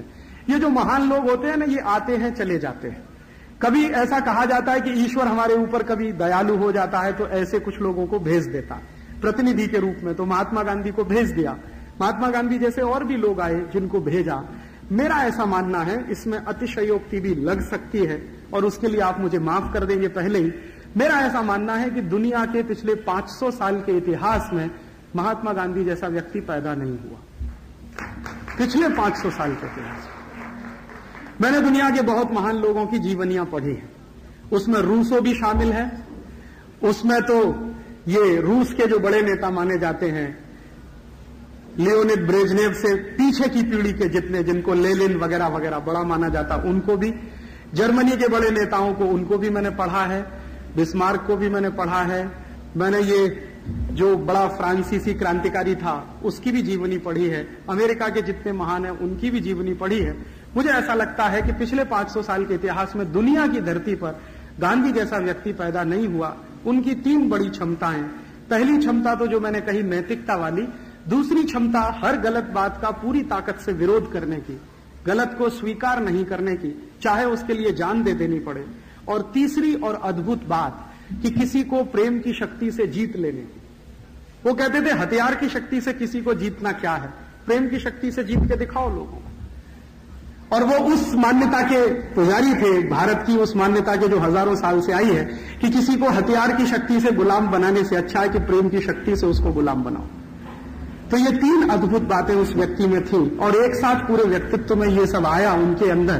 तो कुछ उनकी ग्रोइंग हुई होगी, कुछ उनमें आया होगा। ये तो कुछ विलक्षण ही किस्म की बात हो सकती है, क्योंकि बचपन में जो विद्यार्थी अक्सर फेल होता हो, अंग्रेजी में फेल, मैथमेटिक्स में फेल, आप जाइए राजकोट में, उनकी वो रखी हुई है, वो जो स्कूल है ना गांधी जी जिसमें पढ़े, उस स्कूल में गांधी जी की नोटबुक है जिसपे उनका करेक्शन किया हुआ, वो सब गलत लिख दिया है, उसको क्रॉस कर दिया, अध्यापक ने फेल कर दिया उनको। ये कैसा मूर्ख अध्यापक, उसको फेल करना चाहिए था पूरी दुनिया को, महात्मा गांधी को फेल किया। तो ठीक है, उससे एक बात समझ में आती है कि साधारण सा बच्चा झूठ भी बोलता है, चोरी भी करता है, कभी सिगरेट भी पी लेता है, कभी जाके मांस भी खाया, उन्होंने ईमानदारी से स्वीकार किया। और एक बहुत अंदर की बात जो मैं कहना नहीं चाहता बहुत लोगों से, लेकिन अभी कहना चाहता हूं मैं, लोगों को पता चले गांधी जी के बारे में, तो बहुत सारी मिसअंडरस्टैंडिंग्स हमारे लोगों की खत्म हो जाए। बहुत लोगों ने दुष्प्रचार किया महात्मा गांधी के बारे में, और एक बहुत बड़ा दुष्प्रचार उनके बारे में यह था कि वो हमेशा 2 लड़कियों के कंधे पर हाथ रख के चलते थे। हमारे देश में महात्मा गांधी के बारे में दुष्प्रचार करने वालों की तो कोई कमी नहीं है। और वो कमी क्यों नहीं है? क्योंकि सब लोगों को ऐसा लगता है कि गांधी जी को गाली दो तो हम बड़े हो जाएंगे। एक अभी फिल्म बनी है बाबा साहब अम्बेडकर पे, उसमें जो गालियां उनको दी गई हैं वो भगवान न करे कोई दूसरा उनको दे। तो आजकल एक फैशन चल गया है गांधी जी को गाली देने का। लंबे समय तक ये फैशन चलाया बहुत सारे लोगों ने। उसमें गांधी जी के विरुद्ध जो बातें बोली गई हैं, उनमें से एक सबसे ज्यादा बोली जाने वाली बात कि उनकी बकरी किशमिश खाती थी, मखाना खाती थी, छुआरा खाती थी, और महात्मा गांधी सादगी का नाटक करते थे। एक बात उनके विरुद्ध ये बोली जाती। दूसरी बात उनके विरुद्ध ये बोली जाती है कि महात्मा गांधी ने बहुत सारे क्रांतिकारियों को मरवा दिया, भगत सिंह को नहीं बचाया, आप जानते हैं वो कहानी। तो बहुत सारे क्रांतिकारियों को मरवा दिया। तीसरी बात जो बोली जाती है वो ये कि गांधी जी नैतिकता का नाटक करते थे और हमेशा 2 लड़कियों के कंधे पर हाथ रख के चला करते थे। तो ये 2-3 बातों के बारे में हमारे मन में स्पष्टता आ जाए, उस दृष्टि से मैं कहना चाहता हूं कि गांधी जी के बारे में ये जो दुष्प्रचार हुआ कि वो हमेशा 2 लड़कियों के कंधे पर हाथ रख के चला करते थे और वो नैतिकता की बात कैसे कर सकते हैं, वो गांधी जी की एक घटना बताकर और साउथ अफ्रीका में जो घटना घटित हुई, दोनों को कोरिलेट में करना चाहता हूं। घटना यह है कि महात्मा गांधी ने बहुत ईमानदारी से अपने जीवन की हर बात लिखी। हिंदुस्तान में नहीं, दुनिया में ऐसा कोई नेता नहीं हुआ जो अपने जीवन की सारी बातों को ईमानदारी से लिख सके। कोई नहीं हुआ आज तक। लिखा वो बोला नहीं, बोला वो लिखा नहीं, और लिखा वो माना नहीं, माना वो लिखा नहीं। हमेशा पाखंड रहा, बड़े बड़े लोगों के जीवन में पाखंड रहा। अब नाम लेके कहने से उससे कोई फायदा नहीं है, बड़े बड़े लोगों के जीवन में पाखंड रहा। लेकिन गांधी जी के बारे में मुझे जो एक अच्छी बात लगती है वो हम सबको सीखनी चाहिए कि उन्होंने जो किया उसको लिखा और उसी को बोला। उसमें कहीं उन्होंने अतिशयोक्ति नहीं की। अपने जीवन में उन्होंने कोई कुकर्म किया तो उसको लिखा ईमानदारी से। आप उनकी आत्मकथा पढ़िए। महात्मा गांधी की आत्मकथा में वो लिखते हैं और उसको बाद में हरिजन में भी लिख दिया। और एक दिन उन्होंने इंडियन ओपिनियन एक अखबार निकालते थे वो साउथ अफ्रीका से, उसमें भी लिख दिया। घटना क्या है, उनके पिताजी का देहांत होने वाला, मृत्यु शैया पर उनके पिताजी थे, आखिरी घड़ी है जीवन की, डॉक्टरों ने कह दिया है, वैद्यों ने कह दिया है कि ये बचने वाले नहीं है। गांधी जी उनके पास गए हैं उनको देखने के लिए, और उस समय तक उनकी शादी हो गई है, विवाह हो चुका है। तो विवाह हो चुका है, उनके पिताजी मरने की तैयारी में है, गांधी जी उसी समय उनको देखने के लिए गए हैं। तो उस समय की घटना का जिक्र गांधी जी ने हूबहू अपने शब्दों में जो किया है वो मैं कहना चाहता हूं, और ये वही व्यक्ति कर सकता है जो नैतिकता के बहुत ऊंचे प्रतिमान वाला हो, बाकी पाखंडियों के बस की बात नहीं है ये कह पाना। गांधी जी ने उसमें ईमानदारी से लिखा कि पिताजी की अंतिम सांस चल रही है, वैद्य बैठा है सामने और कह रहा है कि अब ये बचने वाले नहीं है। उसी समय गांधी जी लिखते हैं कि मेरे मन में अचानक काम वासना पाई, कि मेरे मन में, हिंदुस्तान नहीं दुनिया का कोई आदमी नहीं लिख सकता इस बात को, उन्होंने लिखा। और उसके बाद यह भी लिखा है कि जब मैंने देखा, मैं बाहर आया, वासना का अपना खेल गंदा खेल कर मैं बाहर आया, मैंने देखा कि मेरे पिताजी का देहांत हो चुका है, उसी दिन मैंने ब्रह्मचर्य का संकल्प करने का अपने जीवन में तय कर लिया। उसी दिन कि मेरे जीवन के आगे का हिस्सा मैं ब्रह्मचर्य से निभाने की कोशिश करूंगा। और फिर उन्होंने ईमानदारी से लिखा कि उस ब्रह्मचर्य को पालने के लिए मुझे बहुत साल लगे मेरी पत्नी को तैयार करने, लेकिन मैंने अकेले ब्रह्मचर्य का व्रत लेने का फैसला किया था। बाद में मुझे लगा कि ये गलत है, अनैतिक है, तो फिर धीरे धीरे मैंने मानसिकता तैयार की मेरी पत्नी की, और एक दिन हम दोनों ने मिलकर संकल्प कर लिया। और उससे आज का दिन, जब मैं ये लिख रहा हूं, आज का दिन दुनिया का कोई भी व्यक्ति ये बात मेरी पत्नी से पूछ सकता है जाकर, ऐसा आदमी था। और उसके बारे में लोग दुनिया भर में अफवाह उड़ाते हैं कि वो 2 लड़कियों के कंधे पे हाथ रख के हमेशा चला करता था। और उसके बारे में दुनिया के लोग बहुत सारी अफवाह उड़ाते हैं कि उसकी बकरी किशमिश खाती थी, बादाम खाती थी, काजू खाती थी, मुनक्का खाती, कुछ नहीं खाती थी उनकी बकरी, साधारण घास ही खाती थी। यह सही बात है कि गांधी जी हमेशा बकरी का दूध पीना पसंद करते थे। तो किसी ने पूछा कि आप गो रक्षा की बात करते, गांधी जी हमेशा गो रक्षा की बात करते रहे। और एक बार तो उन्होंने एक भाषण में कहा, यहां मुंबई के अपने एक भाषण में उन्होंने कहा कि कोई अंग्रेज अधिकारी मेरे पास आए और ये कहे कि पहले भारत बचाना है कि गाय बचानी है, तुम दोनों में से तय कर लो कौन सी चीज पहले बचानी है। तो मैं भारत को कुर्बान कर सकता हूं गाय बचाने के लिए, माने मेरे लिए गाय भारत से ज्यादा प्यारी है। और उन्होंने कहा कि अगर मैंने गाय बचा ली तो भारत तो बच जाने ही वाला। तो इतने ज्यादा गोरक्षा के समर्थक व्यक्ति थे महात्मा गांधी, लेकिन वो गोरक्षा के समर्थक होने के बावजूद गाय का दूध नहीं पीते थे कभी। तो किसी ने उनसे कहा कि गांधी जी ये जीवन में आपके कॉन्ट्रडिक्शन क्यों है, गाय का दूध आप नहीं पीते हैं, गोरक्षा की बात करते हैं, हमेशा आप बकरी का दूध पीते हैं। तो उसका जवाब बहुत सुंदर उन्होंने दिया और वो लिखा भी है। उन्होंने कहा देखो गाय का दूध अमृत है और बकरी का दूध दवा है, मुझे दवा की जरूरत है, अमृत की नहीं है। और आप जानते हैं कि दुनिया के जो वैद्य हैं, ये जो हमारा पूरा का पूरा आयुर्वेद है ना, उसमें जो बकरी का दूध है वो ट्यूबरकुलोसिस की सबसे अच्छी मेडिसिन मानी जाती है। अगर कोई टीबी का भयंकर मरीज हो और वो किसी भी स्थिति में ठीक होने की संभावना नहीं रखता हो, उसको सिर्फ इतना ही किया जाए कि खाली पेट सुबह सुबह आधा कप रोज बकरी का दूध पिला दिया जाए, 3 महीने में उसका ट्यूबरकुलोसिस ठीक होने की गारंटी।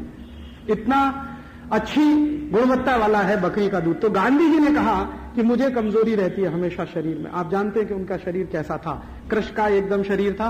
तो गांधी जी ने कहा कि मुझे कई तरह की बीमारियां हैं, उनको मैं जानता हूं, और उन बीमारियों को ठीक करने के लिए बकरी का दूध ही मुझे लगता है, बाकी कोई दवा मैं कभी लेता नहीं। वो सच में कोई दवा नहीं खाते थे और किसी को देते भी नहीं थे अपनी हाथ से। तो बाकी मैं कोई दवा लेता नहीं हूं, सिर्फ बकरी का दूध ही मेरे लिए दवा है। इसलिए मैं गाय का दूध न पीकर बकरी का दूध पीता हूं, ताकि मैं जिंदा रहूं और हिंदुस्तान की आजादी लाने का काम सतत रूप से करता रहूं।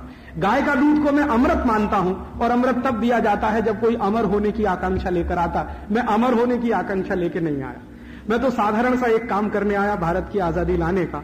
उसी काम को करते करते मैं मर जाऊं, ये मेरे जीवन की तमन्ना है। अंतिम 2 दिन पहले उन्होंने एक वक्तव्य किया था, शायद बड़े लोगों को आभास हो जाता है। 28 जनवरी 1948 को उन्होंने दिल्ली में कहा प्रार्थना सभा में कि अगर कोई पागल आदमी सामने से आकर भी मुझे गोली मारेगा तो मैं ईश्वर से यही प्रार्थना करूंगा कि आप उसको सद्बुद्धि दो, भगवान उसको सद्बुद्धि दे। और वही उन्होंने किया। अभी बहुत सारे लोगों ने यह बहस करना शुरू कर दिया कि महात्मा गांधी ने मरने के पहले हे राम कहा था या हाय राम कहा था। हमारे कितने कूड़ मगज लोग हैं इस देश में, कितने निम्न स्तर के लोग हैं इस देश में, जो बहस चला रहे हैं इस बात पर कि गांधी जी को जब गोली लगी तो उन्होंने हे राम कहा या हाय राम कहा।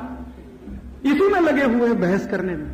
उन्होंने बहुत कुछ कहा है, उस पर किसी का ध्यान नहीं है। बहुत कुछ किया है, उस पर किसी का ध्यान नहीं है। हे राम कहा कि हाय राम कहा, इसी में बहुत लोग लगे। बहुत सारे संगठन हैं जिन्होंने बाकायदा लिटरेचर बनाया है उस पर, और वो लिटरेचर पूरे देश में बांटा जाता है, और एक खास तरह की मानसिकता तैयार की जाती है गांधी जी को गाली देने की। तो मेरा आपसे एक ही विनम्र निवेदन है, और वो मैं शायद मेरे कन्विक्शन से कह रहा हूं। पिछले 10-12 साल गांधी जी को मैंने बहुत पढ़ा, और उनके तरह से जीने की कोशिश भी कर रहा हूं। उनके तरह से जीने की जो एक कोशिश मैंने की है ईमानदारी से, उसको मैं आपसे शेयर करना चाहता हूं। मैंने आज तक मेरा पर्सनल बैंक अकाउंट नहीं बनाया, और आगे बनाने की संभावना नहीं। मैंने आज तक मेरा कोई घर नहीं बसाया। आज भी मैं ब्रह्मचारी हूं और ब्रह्मचर्य का पालन करता हूं, और आगे भी करता रहूंगा, ऐसा मेरा संकल्प है मेरे मन का। और तीसरा, कोई पारिवारिक संपत्ति में हिस्सा नहीं रखा। मेरे पिता और माता को मैंने बिल्कुल स्पष्ट कह दिया है कि परिवार की संपत्ति में मेरी कोई हिस्सेदारी नहीं होगी। आपको जो करना है आप उसको कहिए, या करते उसको चाहें तो दान कर दीजिए मेरे नाम से किसी को। लेकिन इतना भी मुझे लगता है करने में बहुत तकलीफ आती है, बहुत तकलीफ आती है। तो गांधी जी ने पता नहीं कितनी तकलीफें झेली होंगी, उन्होंने तो पता नहीं कितने साल ये सब किया। मुझे तो लगता है कि मेरे लिए बहुत आसान है ब्रह्मचर्य पालन करना, क्योंकि मैंने परिवार नहीं बनाया। उन्होंने तो परिवार बनाकर ब्रह्मचर्य पालन किया, वो तो बड़ी बात है। वो आसान व्यक्ति के लिए नहीं है परिवार में रहते हुए ब्रह्मचर्य का पालन करना और उस ऊंचाई तक जाना, जिस ऊंचाई की बात उन्होंने अपनी आत्मकथा में लिखी है कि वो जीवन का आखिरी दिन था जब पिताजी की मृत्यु के समय उन्होंने अपनी पत्नी के साथ संभोग किया। उसके बाद उन्होंने लिखा है कि मैं मेरी पत्नी के साथ भाई बहन के रिश्ते रहे, और उन्होंने कहा कि जीवन में ऊंचाई तभी आएगी जब सही मायने में कोई पति पत्नी भाई बहन की तरह से रहना शुरू कर दे। वो कहते हैं कि ये जीवन का आखिरी वो होगा मुकाम। तो किसी व्यक्ति को कितना ऊंचा बनना चाहिए अपने जीवन में, उसके लिए उन्होंने एक सीमा रेखा बना दिया। वो सीमा रेखा का पालन उन्होंने किया, परिवार बसाते हुए, घर चलाते हुए, बच्चों को पालते हुए। वो अद्भुत ही लोग कर सकते हैं, बिरले लोग कर सकते हैं, वैसे वो थे। और उन्होंने जो किया है वो हम सबके सामने है, जो कहा है वो भी है और जो लिखा है वो भी है। उनके कहे हुए को, उनके किए हुए को और उनके बोले हुए को अगर हम अपने जीवन में दशमांश भी, माने 1/10 भी अगर हम उतार सकें, तो भारत में बहुत कुछ बेहतर होने की संभावना और शक्यता है। इतना गांधी जी को श्रद्धांजलि स्वरूप में कहना चाहता था। और एक छोटी सी आखिरी बात जो मैं आज के समय में कहना चाहता हूं, गांधी जी ने अपने जीवन में 11 व्रत दिए लोगों को, अहिंसा, सत्य, अस्तेय, ब्रह्मचर्य, असंग्रह वगैरह वगैरह। आपने पढ़े होंगे, बार बार सुने भी होंगे। उन व्रतों के बारे में गांधी जी ने लोगों से कहा है कि मेरी आपसे ये विनंती है कि भारत में जो व्रत मनाए जाते हैं, त्योहार मनाए जाते हैं, उनमें सोमवार का व्रत हो जाता है, कभी बृहस्पतिवार का हो जाता है, कभी मंगलवार का हो जाता है। मंगलवार को हनुमान जी का है, सोमवार को शंकर जी का है, वगैरह वगैरह। उन व्रतों के बारे में गांधी ने कहा कि ये जो कर रहे हैं वो आप करिए, आपकी धार्मिक मान्यताओं के लिए मैं मेरी तरफ से कुछ नहीं कहना चाहता और उसमें हस्तक्षेप भी नहीं करना चाहता। लेकिन उन्होंने कहा है कि व्रत अगर आप कर सकें तो देश के लिए भी करिए। एक तो हम व्रत करते हैं मोक्ष के लिए कि हमें मोक्ष मिल जाए। हमारे जीवन में एक मान्यता हमने रखी हुई है, और वो मान्यता ये है, आप जितने भी लोग यहां बैठे हैं, आपके साथ मैं भी इसमें शामिल हूं, हम सबकी मान्यता ये है कि पुनर्जन्म होता है, बार बार जन्म होता है, व्यक्ति बार बार जन्म लेता है। और हमारे जो धर्मशास्त्र है या बड़े जो धर्म गुरु हैं, उनकी बात अगर आप सुने और उसको कभी समझने की कोशिश करें, तो हर एक धर्मगुरु या हर एक धर्मशास्त्र ये कहता है कि भारत में जन्म लेने वाले को 84 लाख योनियों में से गुजरना पड़ता है। कभी मच्छर बन सकते हैं, कभी मक्खी बन सकते हैं, कभी गाय बन सकते हैं, कभी बैल बन सकते हैं। मनुष्य बनना बड़ा मुश्किल होता है, और मनुष्य की योनि मिलना तो विरले लोगों को मिलता है। उसके बारे में सांख्य दर्शन है, वो ये कहता है कि आपने पुराने जन्म में कुछ अच्छे कर्म किए होंगे तो आप शायद मनुष्य बन गए हैं। तो गांधी जी ने उसी दर्शन को आगे बढ़ाते हुए लोगों के सामने ये कहा कि आप अपने मोक्ष के लिए अच्छे काम करें, व्रत करें, धार्मिक मान्यताओं का पालन करें, वो तो ठीक ही है, लेकिन देश के कल्याण के लिए भी व्रत करिए, ये उनका कहना था। और उनका ये कहना था कि अगर भारत का कल्याण नहीं होगा तो आप में से किसी को मोक्ष नहीं मिलेगा। बिल्कुल स्पष्ट कह दिया। यह कहने की हिम्मत आज तक किसी धर्मगुरु में नहीं हुई। मैंने हिंदुस्तान के इतिहास में शंकराचार्य से लेकर आज तक बहुत सारे धर्मगुरुओं को पढ़ा और काफी को आज के जमाने में सुना भी। किसी में हिम्मत नहीं है यह कहने की कि जब तक देश का कल्याण नहीं होगा तुमको मोक्ष नहीं मिलेगा, तुम्हारी आत्मा भटकती ही रहेगी, तो देश का कल्याण कर लो, तुम्हारा मोक्ष अपने आप हो जाएगा। और फिर किसी ने गांधी जी से पूछा कि आप ये सब काय के लिए करते हैं, अंग्रेजों को भगाना, हिंदुस्तान को नए सिरे से खड़ा करना। तो गांधी जी ने कहा, यह सब मैं मोक्ष के लिए करता हूं, ये मत कहना कि भारत की आजादी के लिए करता हूं। ये उनका लिखा हुआ वाक्य है, ये सब मैं मोक्ष के लिए करता हूं। तो किसी ने कहा मोक्ष माने क्या, कि ईश्वर की प्राप्ति। तो ईश्वर की प्राप्ति के लिए मैंने ये तय किया है मेरा रास्ता। तो उन्होंने कहा कि इससे ईश्वर की प्राप्ति कैसे होगी। तो वो सुनाने लगे, देखो भारत आजाद हो जाएगा, आजाद होने के बाद खुशहाल हो जाएगा, गरीबी खत्म हो जाएगी, बेकारी खत्म हो जाएगी, भूखमरी खत्म हो जाएगी, अन्याय नहीं होगा, हर व्यक्ति को सम्मानजनक जीवन बिताने का अधिकार मिलेगा। ये सब जब हो जाएगा तो मुझे मोक्ष मिल जाएगा। अब आप देखिए, इतना बड़ा योगी आदमी किस बात की कल्पना करता है। हम लोग कल्पना करते हैं ना, मोक्ष उन्हीं को सिद्ध होता है जो योगी होते हैं। और योगी कौन होता है, जो अपने को दूसरों से ऊपर उठा लेता है। लेकिन गांधी जी कह रहे हैं कि मैं अकेला ऊपर नहीं उठूंगा, ये सबको अपने साथ ऊपर उठाऊंगा, तब मुझे मोक्ष मिलेगा। इससे बड़ा योगी पुरुष कौन होगा। तो इस योगी पुरुष के जीवन से अगर हम कुछ सीख सकें, वो यही कि हम अपने आप को ही नहीं, दूसरों को भी अपने साथ उठाएं। और दूसरों को अपने साथ क्यों उठाएं, मैं ऐसा मानता हूं कि महात्मा गांधी की आत्मा भटक रही है, उनको मोक्ष नहीं हुआ है।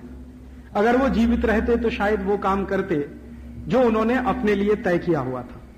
आजादी आने के तत्काल बाद किसी ने पूछा कि गांधी जी आजादी आ गई, अब बिरला जी ही थे, एक दिन सवाल करने लगे, अब क्या करेंगे। तो उन्होंने कहा, अब तो तुम्हारे साथ लड़ना है। आप सोचिए, जो बिरला जी महात्मा गांधी के पास अपना ब्लैंक चेक रखते थे, उन्होंने एक दिन सवाल किया कि अब तो आजादी आ गई। और गांधी जी की आदत थी रोज मालिश करवाते थे, तेल से मालिश करवाते थे। तो एक दिन बिरला जी पहुंच गए सेवाग्राम आश्रम और गांधी जी की मालिश चलती थी। तो पूछ लिया कि अब मालिश क्यों करा रहे हैं, अब तो अंग्रेज भाग रहे हैं, अब आपको किससे लड़ना है, कि अभी तो तुमसे लड़ना है। एक दुश्मन नहीं है हिंदुस्तान का, दूसरा दुश्मन मेरे सामने खड़ा है। तो बिरला जी घबरा गए कि ये कह क्या रहे हैं। तो गांधी जी ने फिर उनको बड़े प्रेम से समझाया कि देखो घनश्याम दास, ये लड़ाई हिंदुस्तान की जो है बड़ी लंबी है। अंग्रेजों का चले जाना तो एक चरण है, इसके आगे अभी बहुत सारे चरण हैं। तो उन्होंने पूछा कि आपका एसिड टेस्ट क्या है। तो उन्होंने कहा कि देखो, जब अंतिम आदमी हिंदुस्तान का ये कहने लगेगा कि मैं आनंद में हूं, खुशी में हूं, तो मैं मान लूंगा कि हिंदुस्तान की आजादी की लड़ाई पूरी हो गई। यही मेरा एसिड टेस्ट है। और वो तो दुर्भाग्य हम सबका कि उनको किसी ने मार दिया, किसी पागल आदमी ने। मैं तो कहता हूं कि जिस आदमी ने गांधी जी को मारा था, अच्छा ये होता कि वो महात्मा गांधी के सामने जाकर खुद को गोली मार लेता, वो उसके लिए बेहतर होता। उसने बजाय गांधी जी को गोली मारने के अपने को गोली मार लेनी चाहिए थी, वो उसके लिए ज्यादा बेहतर होता। लेकिन खैर ठीक है, दुर्घटनाएं होती रहती हैं और आगे भी होती रहेंगी, उसके लिए कभी अफसोस नहीं करना चाहिए। हमें यह भी अफसोस नहीं करना चाहिए कि गांधी जी हमारे बीच में नहीं है, क्योंकि वो हमेशा लोगों से ये कहते थे, कार्यकर्ताओं से, कि मैं रहूं ना रहूं, मेरा जीवन तुम्हारे लिए संदेश की तरह से है पूरा। मैंने मेरे जीवन भर जो किया वो आपके लिए संदेश जैसा है। तो गांधी जी के संदेश का अगर हम थोड़ा सा विश्लेषण करें और आज की परिस्थिति को देखने की कोशिश करें, तो मैं ऐसा मानता हूं कि उनको अभी मोक्ष नहीं मिला है, उनकी आत्मा कहीं ना कहीं भटक रही है। उसके 3 बड़े कारण हैं कि उन्होंने जब ये कहा था कि भारत का जब अंतिम व्यक्ति आनंद में रहेगा, खुशी में रहेगा, तो मैं मान लूंगा कि सारे काम पूरे हो गए हैं। वो अंतिम व्यक्ति अभी भी बहुत कुछ चीजों से वंचित है। भारत की इस समय आजादी 1 करोड़ से थोड़ी ऊपर हो चुकी है, और 100 करोड़ से ऊपर हो चुकी है। 1 अरब से थोड़ी ऊपर हो चुकी है, 100 करोड़ से ऊपर हो चुकी है। अब ये 100 करोड़ की आबादी का जरा क्लासिफिकेशन करें, वर्गीकरण करें, तो क्या चित्र है। चित्र ये है कि हिंदुस्तान के 100 करोड़ की आबादी में करीब 25 करोड़ लोग ऐसे हैं जिनके पास एक दिन में प्रति व्यक्ति खर्च करने के लिए 5 रुपया नहीं है। 25 करोड़ लोग ऐसे। भारत सरकार के नेशनल सैंपल सर्वे की रिपोर्ट के अनुसार प्रति व्यक्ति 5 रुपए नहीं रखते एक दिन में खर्च करने की हैसियत, ऐसे 25 करोड़ लोग हैं। 15 करोड़ लोग ऐसे हैं हमारे देश में जिनके पास प्रति व्यक्ति एक दिन में खर्च करने के लिए 1 रुपया नहीं।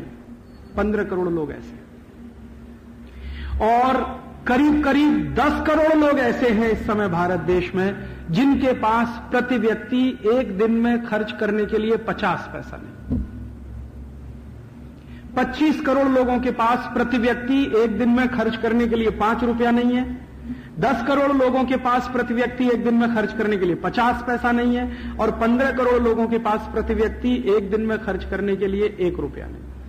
अब 25 और 15 40 और 10 50 करोड़ की हमारी बस्ती ऐसी है जिसको न्यूनतम जरूरतें पूरी करने की कोई व्यवस्था नहीं इसी देश में जहां हम रहते हैं। और इनमें ये जो 50 करोड़ लोग हैं जिस तरह से जीवन बिताते हैं वो किस तरह का जीवन है, मैं आपको 2-3 घटनाएं सुनाना चाहता हूं। मैं पूरे देश में घूमता हूं, देश का ऐसा कोई हिस्सा नहीं जहां मैं नहीं गया। थोड़े समय पहले मैं उड़ीसा में घूम रहा था।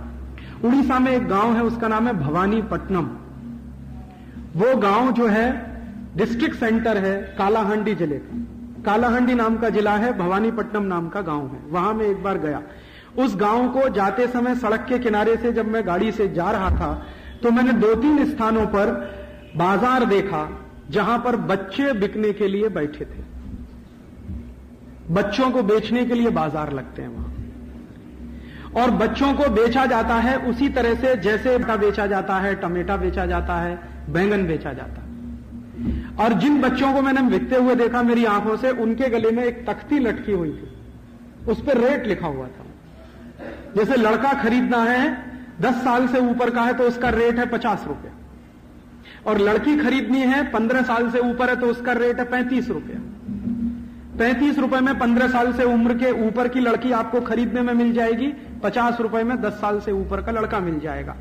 जिन स्थानों पर मैंने ये बाजार लगे हुए देखे वहां पर मैंने मेरी गाड़ी रुकवाई और उनको कहा कि भाई ये क्या है, तो उन्होंने कहा ये बच्चे बिकने के लिए आते हैं, यहां अक्सर इस तरह के बाजार लगते हैं। तो मैंने पूछा साल में कितनी बार लगते हैं? उन्होंने कहा आप साल की बात कर रहे हैं, महीने में पूछिए।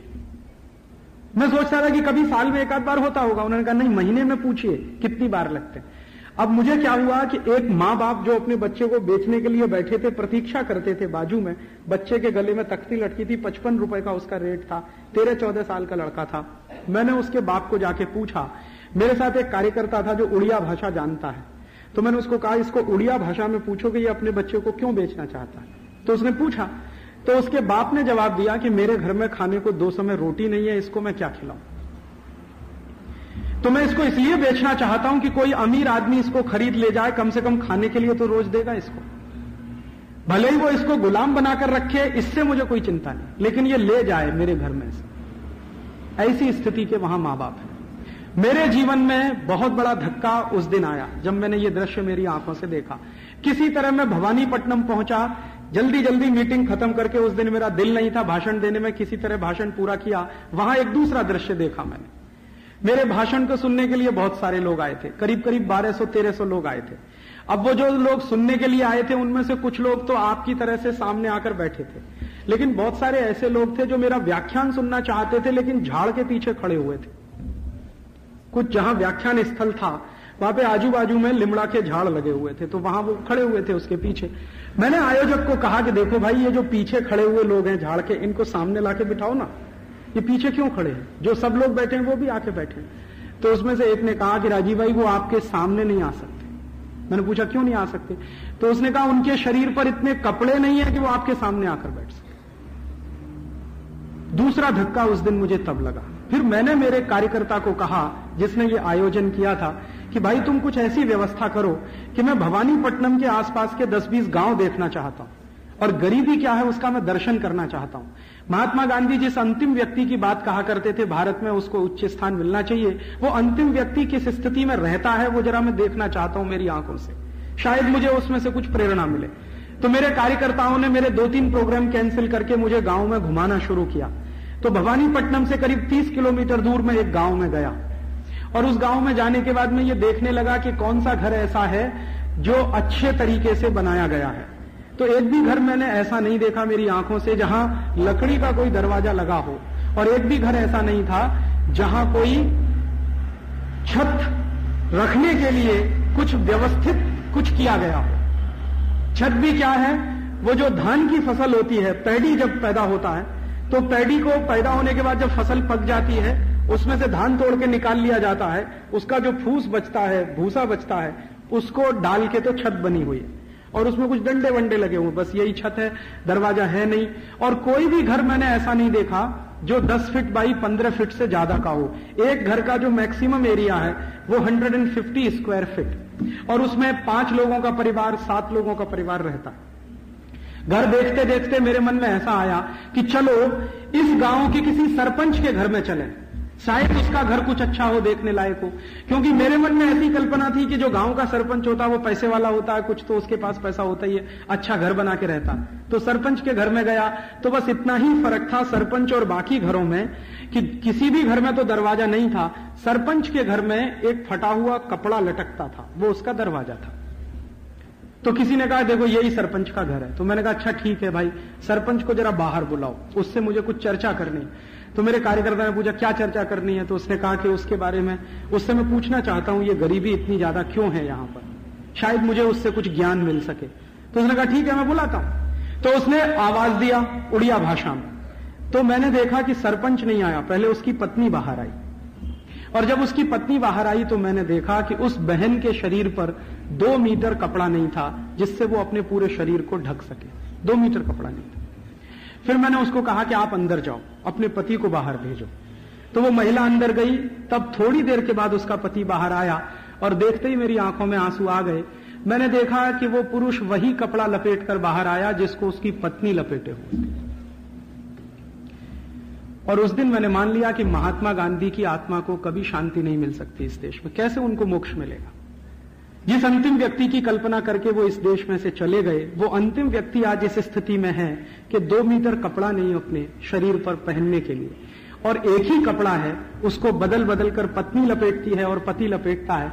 पत्नी जब पानी भरने के लिए जाती है तो कपड़े को लपेट कर जाती है, पति जब बाजार में कहीं मजदूरी का काम करने के लिए जाता है तो पत्नी को अंदर रख के वो कपड़ा लपेट कर बाहर जाता है। ऐसी परिस्थिति में हिंदुस्तान के करोड़ों परिवार रहते हैं। भारत सरकार के आंकड़ों के अनुसार अभी हमारे देश में 11 करोड़ परिवार ऐसे हैं जिनमें प्रति व्यक्ति एक आदमी के पास 2 मीटर कपड़ा नहीं है पहनने को। 11 करोड़ परिवार ऐसे हैं पूरे देश में। सरकार के आंकड़ों के अनुसार 13 करोड़ परिवार ऐसे हैं हमारे देश में जहां की महिलाओं को, माताओं को, बहनों को संडास की व्यवस्था नहीं है अपने घर में। उन महिलाओं को शौच की व्यवस्थाओं को किसी तरह से पूरा करने के लिए सड़क के दोनों किनारे बैठना पड़ता है। और मैं भारत के गांव-गांव में जाता हूं तो सबसे ज्यादा कोई मुझे, मेरा कार्यकर्ता पूछता है कि राजीव भाई आपको सबसे ज्यादा तकलीफ किस बात से होती है, तो मुझे सबसे ज्यादा तकलीफ उस समय होती है कि जब मैं किसी गांव में घुस रहा होता हूं, मेरी गाड़ी की हेडलाइट सड़क के दोनों किनारे पड़ती है और बहुत सारी महिलाओं को उठ जाना पड़ता है। मेरी गाड़ी निकल जाने के बाद फिर उनको बैठना पड़ता है।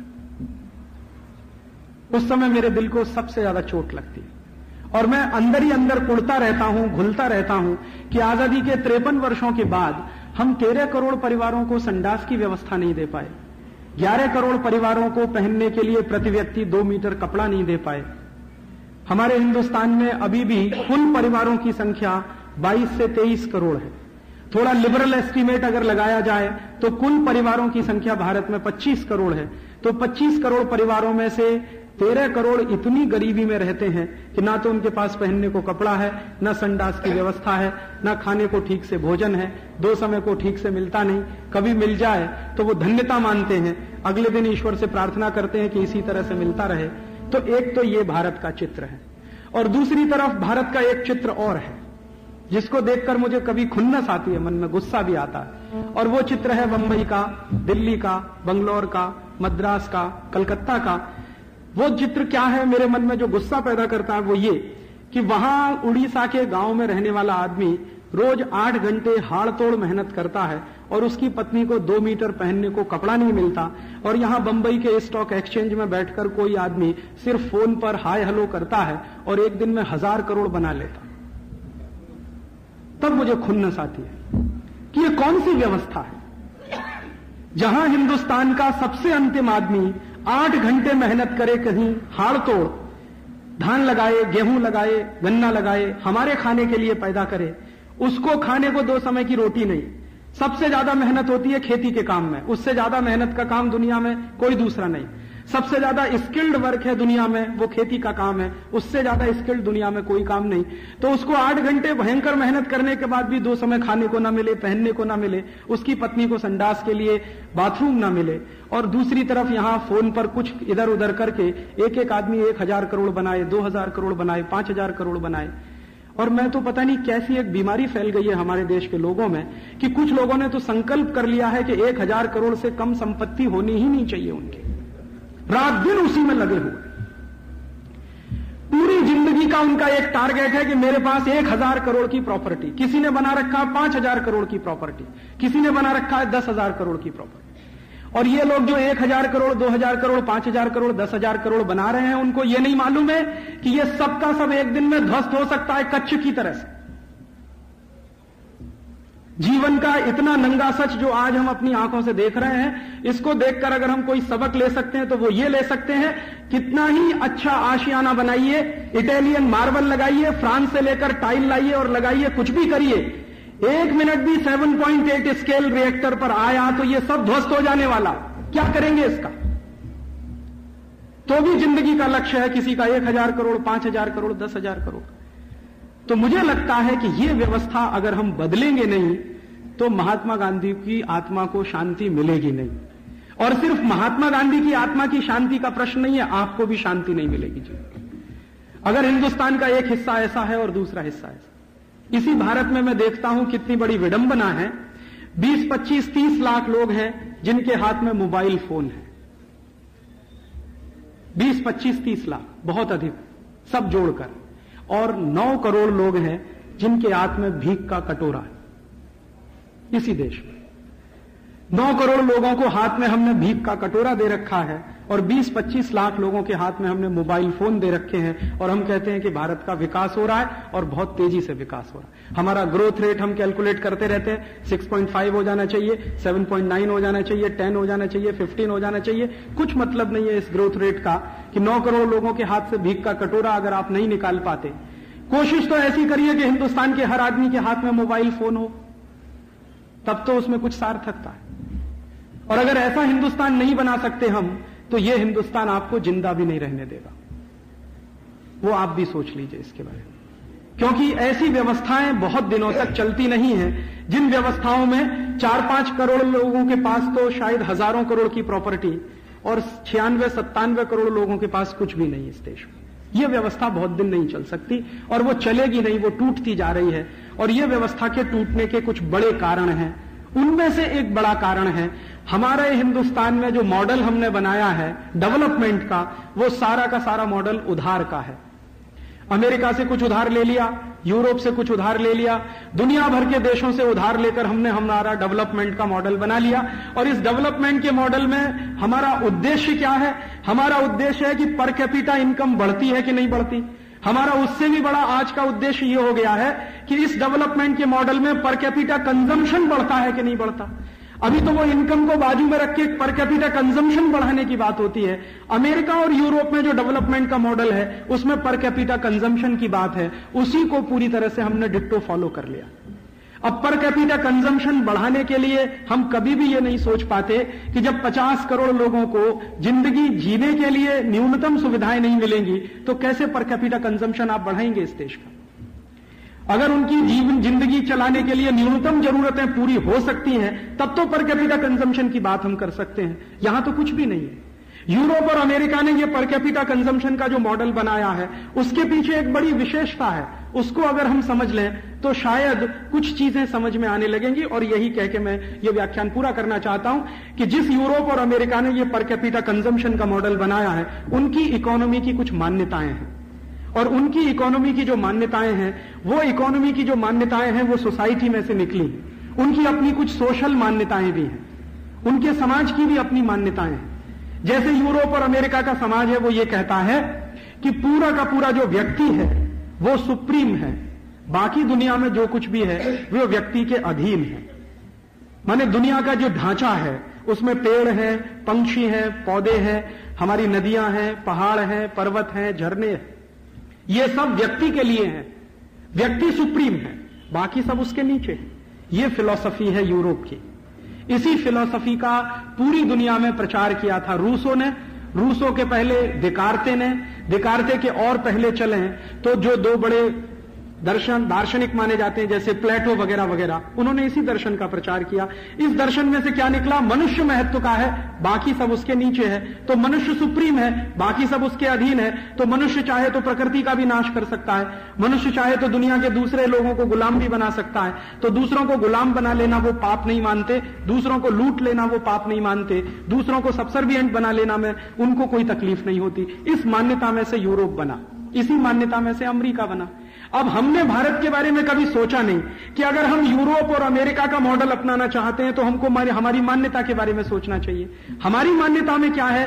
व्यक्ति सुप्रीम नहीं है। हम ऐसा मानते हैं कि ये जो पूरा पर्यावरण है, ये जो प्रकृति है, इस पूरे पर्यावरण में जो भी कुछ हमको दिखाई दे रहा है उनमें से कोई भी सुप्रीम नहीं है, सब बराबर है। हम चींटी को, मक्खी को, मच्छर को, गाय को, बैल को, बकरी को, भैंस को या किसी भी दूसरी चीज को मनुष्य से ऊपर नहीं मानते। सांख्य दर्शन में एक श्लोक है और ऋग्वेद में भी एक श्लोक है, दोनों में स्पष्ट कहा गया है कि जो जीव हैं, जो जंतु हैं और मनुष्य हैं, ये सब समकक्ष है। तो हमारी मान्यता सबको बराबर मानने की है, तो हमने बराबरी की मान्यता रखी है और उन्होंने मनुष्य को सुप्रीम बनाया है। अब हमने चूंकि बराबरी की मान्यता रखी है, इसलिए उसी में से यह कल्पना भी निकली है कि भाई प्रकृति का नाश मत करो, क्योंकि प्रकृति किसी मनुष्य के अधीन नहीं है। जीव जंतुओं का नाश मत करो, क्योंकि ये जीव जंतु किसी के अधीन नहीं है। भले ही वो कमजोर है या ताकतवर है, इसका बहस हमने कभी नहीं चलाया। यूरोप और अमेरिका में ये जो इकोनॉमी आई है, जिस इकोनॉमी के आधार पर वहां सब कुछ चलता है, उसका एक बेसिक प्रिंसिपल है और वो प्रिंसिपल है सर्वाइवल ऑफ द फिटेस्ट। आप अगर समझने की कोशिश करो यूरोप और अमेरिका को, तो वहां एक ही सिद्धांत है, वो सिद्धांत है सर्वाइवल ऑफ द फिटेस्ट। माने जो ताकतवर है उसी को जिंदा रहने का अधिकार है, जो कमजोर है उसको मर जाना चाहिए या ताकतवर का गुलाम बन जाना चाहिए। भारत की जो फिलॉसफी है वो इसके ठीक उल्टी है। भारत की फिलॉसफी है सर्वाइवल ऑफ द वीकेस्ट। हमने जो फिलॉसफी बनाई है वो फिलॉसफी है सर्वाइवल ऑफ द वीकेस्ट। या बल्कि मैं एक कदम आगे जाकर कहूं तो भारत का जो जैन दर्शन है, बौद्ध दर्शन है या जो पारंपरिक हिंदू दर्शन है, उन तीनों को अगर एक वाक्य में लाना हो तो हमारी फिलॉसफी है survival of the all including the weakest. और यूरोप और अमेरिका की फिलॉसफी है सर्वाइवल ऑफ द फिटेस्ट। हम मानते हैं survival of the all including the weakest, और वो मानते ही नहीं कि वीकेस्ट के लिए कुछ होना। तो उनके जो मॉडल है उनमें गरीबों के लिए, मुफलिसों के लिए, बेकारों के लिए, मर जाने वाले लोगों के लिए कोई स्थान नहीं है। मरते हैं तो मर जाएं। अमेरिका को बनाने में 10-11 करोड़ रेड इंडियंस मर गए, किसी को अफसोस नहीं है इस बात का।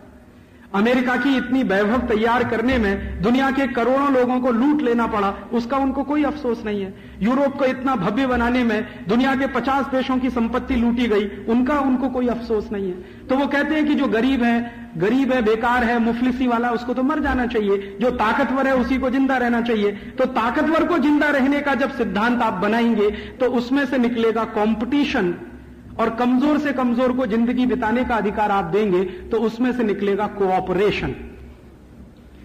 भारतीय जो सभ्यता है वो कोऑपरेशन प्रधान है, अमेरिकन और यूरोपियन जो सभ्यता है वो कंपटीशन प्रधान है। अब हम फंस गए हैं कंपटीशन प्रधान सभ्यता में, जबकि हम रहते हैं कोऑपरेशन प्रधान सोसाइटी में। हमारी जिंदगी का कॉन्ट्रडिक्शन देखिए, जिंदगी की कितनी बड़ी डाइकोटोमी में हम हैं कि मान्यता हमारी कंपटीशन वाली है और रहने की जगह कोऑपरेशन वाली है। कैसे चलेगी ये व्यवस्था? और चूंकि हमने कंपटीशन प्रधान मान्यता को अपने दिमाग में भर लिया और ये माना कि बिना कंपटीशन के डेवलपमेंट नहीं होता, मैं ये कहता हूं कि भारतीयता में बिना कोऑपरेशन के डेवलपमेंट नहीं हो सकता। तो हमने क्या किया कि कंपटीशन प्रधान मान्यताओं की चीजों को, तकनीकी को और उनके संसाधनों को लेना शुरू किया और जबरदस्ती उसको कोऑपरेशन प्रधान सोसाइटी में इंप्लीमेंट करना शुरू किया। उसमें से ये निकला है जो आज हम देखते हैं कि 20 लाख लोगों के हाथ में मोबाइल फोन, 9 करोड़ लोगों के हाथ में भीख का कटोरा, 3-4 करोड़ लोगों के पास हजारों करोड़ की प्रॉपर्टी और 96-97 करोड़ लोगों को खाने के लिए भी नहीं। ये इसी में से निकला है। अब हमारे सामने प्रश्न यह है कि हम करें क्या। तो महात्मा गांधी को अगर सच्ची श्रद्धांजलि हम देना चाहते हैं तो ये करें। गांधी जी कहते थे कि किसी भी देश की इकोनॉमी उस देश की मान्यताओं के आधार पर अगर बनेगी तो सस्टेनेबल होगी, और उस देश की मान्यताओं के विरुद्ध कोई मान्यताओं को आयात करके बनेगी तो सस्टेनेबल नहीं होगी। हम अगर हमारी इकोनॉमी को सस्टेनेबल बनाना चाहते हैं तो अपनी मान्यताओं के हिसाब से नया स्ट्रक्चर खड़ा करना पड़ेगा जिसमें कोऑपरेशन की प्रधानता होगी, कंपटीशन की नहीं। अगर हम कोऑपरेशन की प्रधानता के आधार पर काम करना शुरू करें तो ये जो दिखाई दे रहा है भारत, इसको 20 साल में हम बदल सकते हैं। बहुत मुश्किल नहीं है। और इस भारत को अगले 20 से 25 सालों में बदल देने के लिए मैंने एक प्लान तैयार किया, और वो प्लान अगले 25 वर्षों के लिए तैयार किया।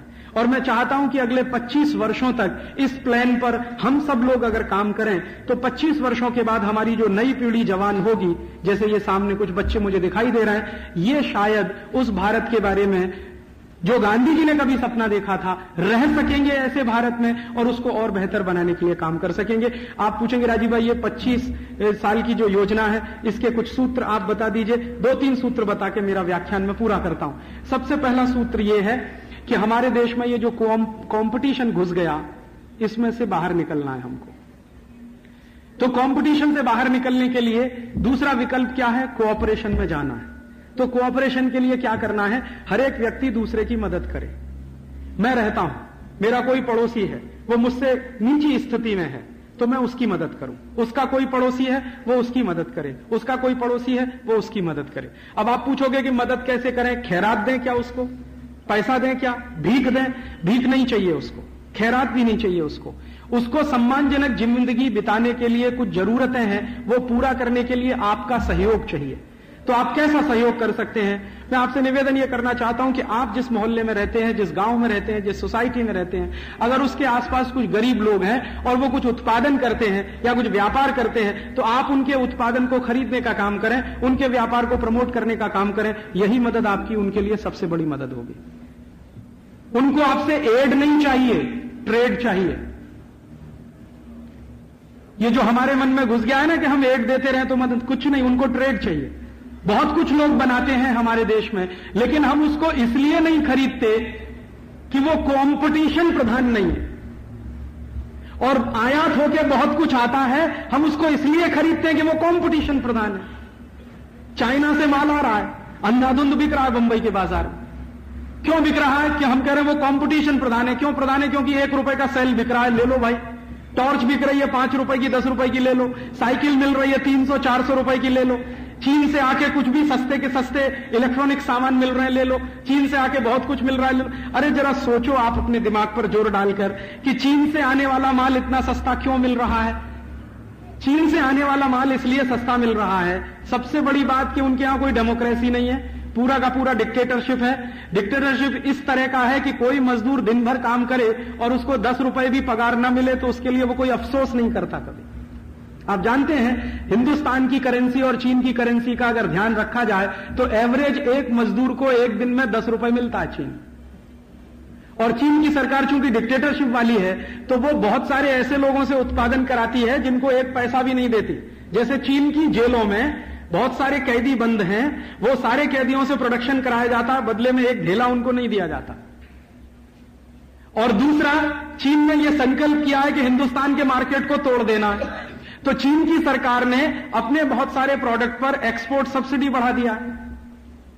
और एक्सपोर्ट सब्सिडी बढ़ाकर उन्होंने तीसरा एक बेहतरीन काम और किया है कि जो चीन में बनने वाला माल दुनिया के किसी भी देश में एक्सपोर्ट होगा उस पर लोकल टैक्सेस भी माफ। तो एक तो लोकल टैक्सेस माफ कर दिए, बिजली बहुत सस्ती कर दी है। आप हिंदुस्तान में एक फैक्ट्री चलाते हैं, इस समय आपको 4-4.5 रुपए यूनिट देना पड़ता होगा। चीन में वही एक फैक्ट्री चलती है, 90 पैसे यूनिट का खर्च आता है। तो 90 पैसे यूनिट की बिजली है। और चीन में अगर एक्सपोर्ट करो आप माल को तो उसके लिए उन्होंने रेट ऑफ इंटरेस्ट 1% से लेकर 4.5% के बीच में फिक्स किया हुआ है। 1-1.5% पर चीन में आपको अरबों डॉलर का लोन मिल सकता है अगर एक्सपोर्ट करना है। आपकी फैक्ट्री अगर एक्सपोर्ट ओरिएंटेड है तो फिर उन्होंने बिजली भी कम की हुई है। लेबर उनके यहां बहुत सस्ता है और कोई लेबर लॉ नहीं है। आज कान पकड़ के 10 लोगों को निकाल दीजिए, कल 100 लोगों को निकाल दीजिए, कोई अफसोस नहीं है, कोई कोर्ट में नहीं जा सकता, कुछ नहीं है वहां पर। तो इस तरह के कानून और इंफ्रास्ट्रक्चर होने के कारण उन्होंने अपने माल को बेहद सस्ता बना लिया। क्यों? क्योंकि कंपटीशन करना है ना। कंपटीशन का तो एक ही उद्देश्य है ना कि आप जितने सस्ते बेच रहे हैं उससे सस्ता कोई दूसरा बेचे। आप 10 रुपए में बैटरी बेच रहे हैं, वो 2 रुपए में बेचे। आप 2 रुपए पे आ जाए तो वो 1.5 रुपए में बेचे। आप 1.5 पे आ जाए वो 1.25 रुपए में। इसकी कोई लिमिट नहीं है कंपटीशन की, मैं कहना यह चाहता हूं। आप अगर कोशिश करेंगे कि हिंदुस्तान में हम सारे इंडस्ट्रीज को इस तरह से रीस्ट्रक्चर्ड करें कि हिंदुस्तान में भी बैटरी 1 रुपए की बिकने लगे, तो चीन वाले 50 पैसा कर देंगे उसका। फिर आप कोशिश करोगे चलो हम भी 50 पैसे में, वो 25 पैसा कर देंगे उसका। फिर आप 25 पे आओगे, वो कहेंगे 5 पैसे में ले लो। फिर आप कहोगे हम 5 में देंगे, वो कहेंगे मुफ्त में ले लो। फिर कोई दिन कहेंगे कि मुफ्त में क्यों, हमारी बैटरी लो, ऊपर से 5 रुपया और ले लो। मैं आपको सिर्फ एक ही बात समझाना चाहता हूं कि कंपटीशन की कोई लास्ट लिमिट नहीं होती है। इसलिए ये कंपटीशन के चक्कर में ना फंसे, इसमें से निकलकर कोऑपरेशन में जाएं। तो कोऑपरेशन में जाएंगे तो क्या होगा कि भाई मेरे देश में बनता है, मेरा कोई पड़ोसी माल बनाता है, कोई उसका उत्पादन करता है, उसको रोजगार मिलता है, मैं वही माल लूंगा जिससे मेरे पड़ोसी को रोजगार मिलता है, मैं वही सामान खरीदूंगा जिससे मेरे पड़ोसी को व्यापार मिलता है। अगर हम उसको रोजगार दे सकें, व्यापार दे सकें, इसके लिए कोई कोऑपरेशन की नीति पूरी दुनिया में, पूरे देश में चलाएं, तो इसमें से हिंदुस्तान निकल आएगा, जहां फंस गया है पूरा का पूरा देश। और ये जो मैं आपके सामने पेश कर रहा हूं, ये पिछले 10 वर्षों से बहुत ज्यादा सोचने के बाद मुझे समझ में आया कि हम कंपटीशन में फंस गए।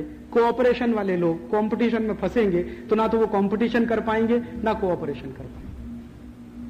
और कंपटीशन वालों के सामने अगर आप खड़े हो जाएंगे तो उनकी कोई लिमिट नहीं है, ना चीन की कोई लिमिट है, ना यूरोप के लोगों की कोई लिमिट है। आप उस लिमिट को कभी क्रॉस नहीं कर पाएंगे। तो वापस लौटें और अपनी कोऑपरेशन की दुनिया में चलें। और कोऑपरेशन की दुनिया क्या, फिर रिपीट कर रहा हूं अंतिम वाक्य, कि अगर आपके गांव में कुछ माल बनता है उसको पहले खरीदें, कोऑपरेशन ये है। आपके गांव में नहीं बनता, बाजू के किसी गांव में बनता है, उसको खरीदें, वो कोऑपरेशन। आपके 2 गांव के बाजू में नहीं बनता, किसी जिले में बनता है, उसको खरीदें, वो कोऑपरेशन है। और जिले में भी नहीं बनता, मेरे किसी प्रदेश में बनता है, उसको खरीदें, वो कोऑपरेशन है। प्रदेश में भी नहीं बनता, भारत के किसी दूसरे प्रदेश में बनता है, उसको खरीदें, वो कोऑपरेशन है। तो ये कोऑपरेशन की भावना अगर हम समझ पाए तो मैं मानता हूं कि भारत की पूरी व्यवस्था को बदलने के लिए ये एक बात काफी है। और कोऑपरेशन की दुनिया में हम अगर वापस लौट आए तो हिंदुस्तान की ये गरीबी, भुखमरी, बेकारी सब हम दूर कर सकते हैं। और गरीबी, भुखमरी, बेकारी को दूर कर पाए तो शायद अपने लिए भी और महात्मा गांधी की आत्मा के लिए मोक्ष की परिस्थितियां बना सकते हैं। तो मोक्ष की परिस्थिति बनाने के लिए सिर्फ मैं इतना ही कहना चाहता था।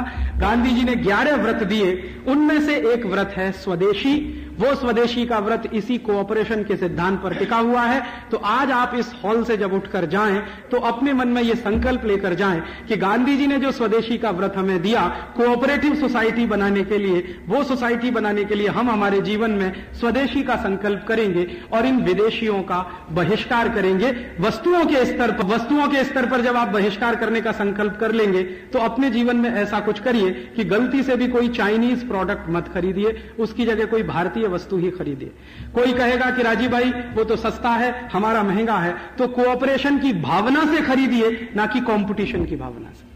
भले ही हमारे देश का कोई प्रोडक्ट महंगा है, लेकिन यह मानकर खरीदिए कि यह प्रोडक्ट खरीदने से मैं किसी गरीब आदमी को रोजगार दे रहा हूं, यह प्रोडक्ट खरीदने से मैं किसी को व्यापार दे रहा हूं, यह प्रोडक्ट खरीदने से मैं किसी को गरीबी से बाहर लाने की कोशिश कर रहा हूं। अन्यथा क्या होगा, आप सब लोगों ने विदेशी माल जैसे खरीदना शुरू किया है, हिंदुस्तान के 4,62,000 उद्योग बंद हो गए।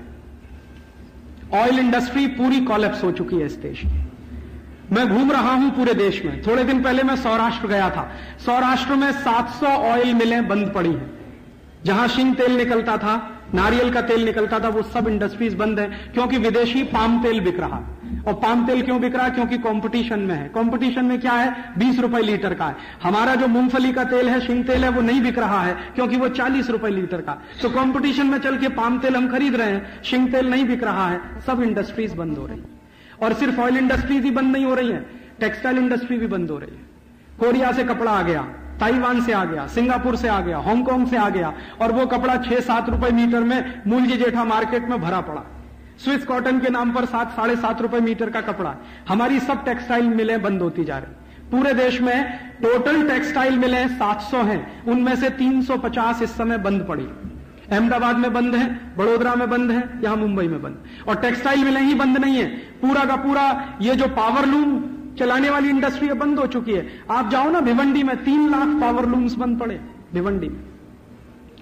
इसी तरह से विदेशी सीमेंट आ रहा, विदेशी आयरन आ रहा, लोहा आ रहा, विदेशी दवाएं आ रही हैं, विदेशी जूते आ रहे हैं, कॉस्मेटिक्स के सामान आ रहे हैं। अभी तो सरकार 1 अप्रैल से इस कंपटीशन को और बढ़ाने जा रही है। 1 अप्रैल सन 2001 के बाद सरकार कह रही है कि बाहर से आने वाली कोई वस्तु पर कस्टम ड्यूटी नहीं होगी, 0 कस्टम ड्यूटी, और बाहर से आने वाली कोई भी वस्तु पर क्वांटिटेटिव रिस्ट्रिक्शंस भी नहीं होंगे। तो क्वांटिटेटिव रिस्ट्रिक्शंस हटा देंगे, कस्टम ड्यूटी पूरी विड्रॉ कर लेंगे, तो विदेशी माल बिकेगा हिंदुस्तान में 10 रुपए किलो, स्वदेशी माल होगा 50 रुपए किलो। तो लोगों के मन में क्या है, कंपटीशन बिठा दिया ना, तो वो कहेंगे कंपटीशन करो। अब कंपटीशन होता है 2 बराबर के लोगों में, आप इस बात को ध्यान कर लीजिए। अगर चीन का कोई माल भारत में आकर बिकता है और चीन में उस माल का उत्पादन करने के लिए 90 पैसे यूनिट की बिजली है, 1.5% के रेट पर उनको ब्याज 1.5% के ब्याज पर अरबों डॉलर का लोन है और 100% एक्सपोर्ट की सब्सिडी है, तो अगर यही फैसिलिटीज भारत में नहीं है तो कैसे कंपटीशन करेंगे? यूरोप और अमेरिका की कंपनियां आ रही हैं। अमेरिका में जानते हैं मैक्सिमम रेट ऑफ इंटरेस्ट इस समय 4.5%, तो 4.5% के रेट पर अरबों डॉलर का लोन वो लेकर आए और हिंदुस्तान के किसी उद्योगपति को कर्ज लेने के लिए कम से कम तो 12, 13, 14% ब्याज देना पड़े, तो 1.5% का ब्याज और 4.5% का, और यहां का ब्याज 12%, 13%, 15% का, दोनों में कभी कंपटीशन होगा क्या? विदेशी कंपनियां आती हैं, उनको 10 साल के लिए टैक्स हॉलिडे, और आपके ऊपर 43 डिपार्टमेंट बिठा दिए सरकार ने जो रोज आपका खून पीने थे। हिंदुस्तान में एक फैक्ट्री आप चलाइए, एक दिन मैं हिसाब जोड़ रहा था, 43 इंस्पेक्टर आते हैं।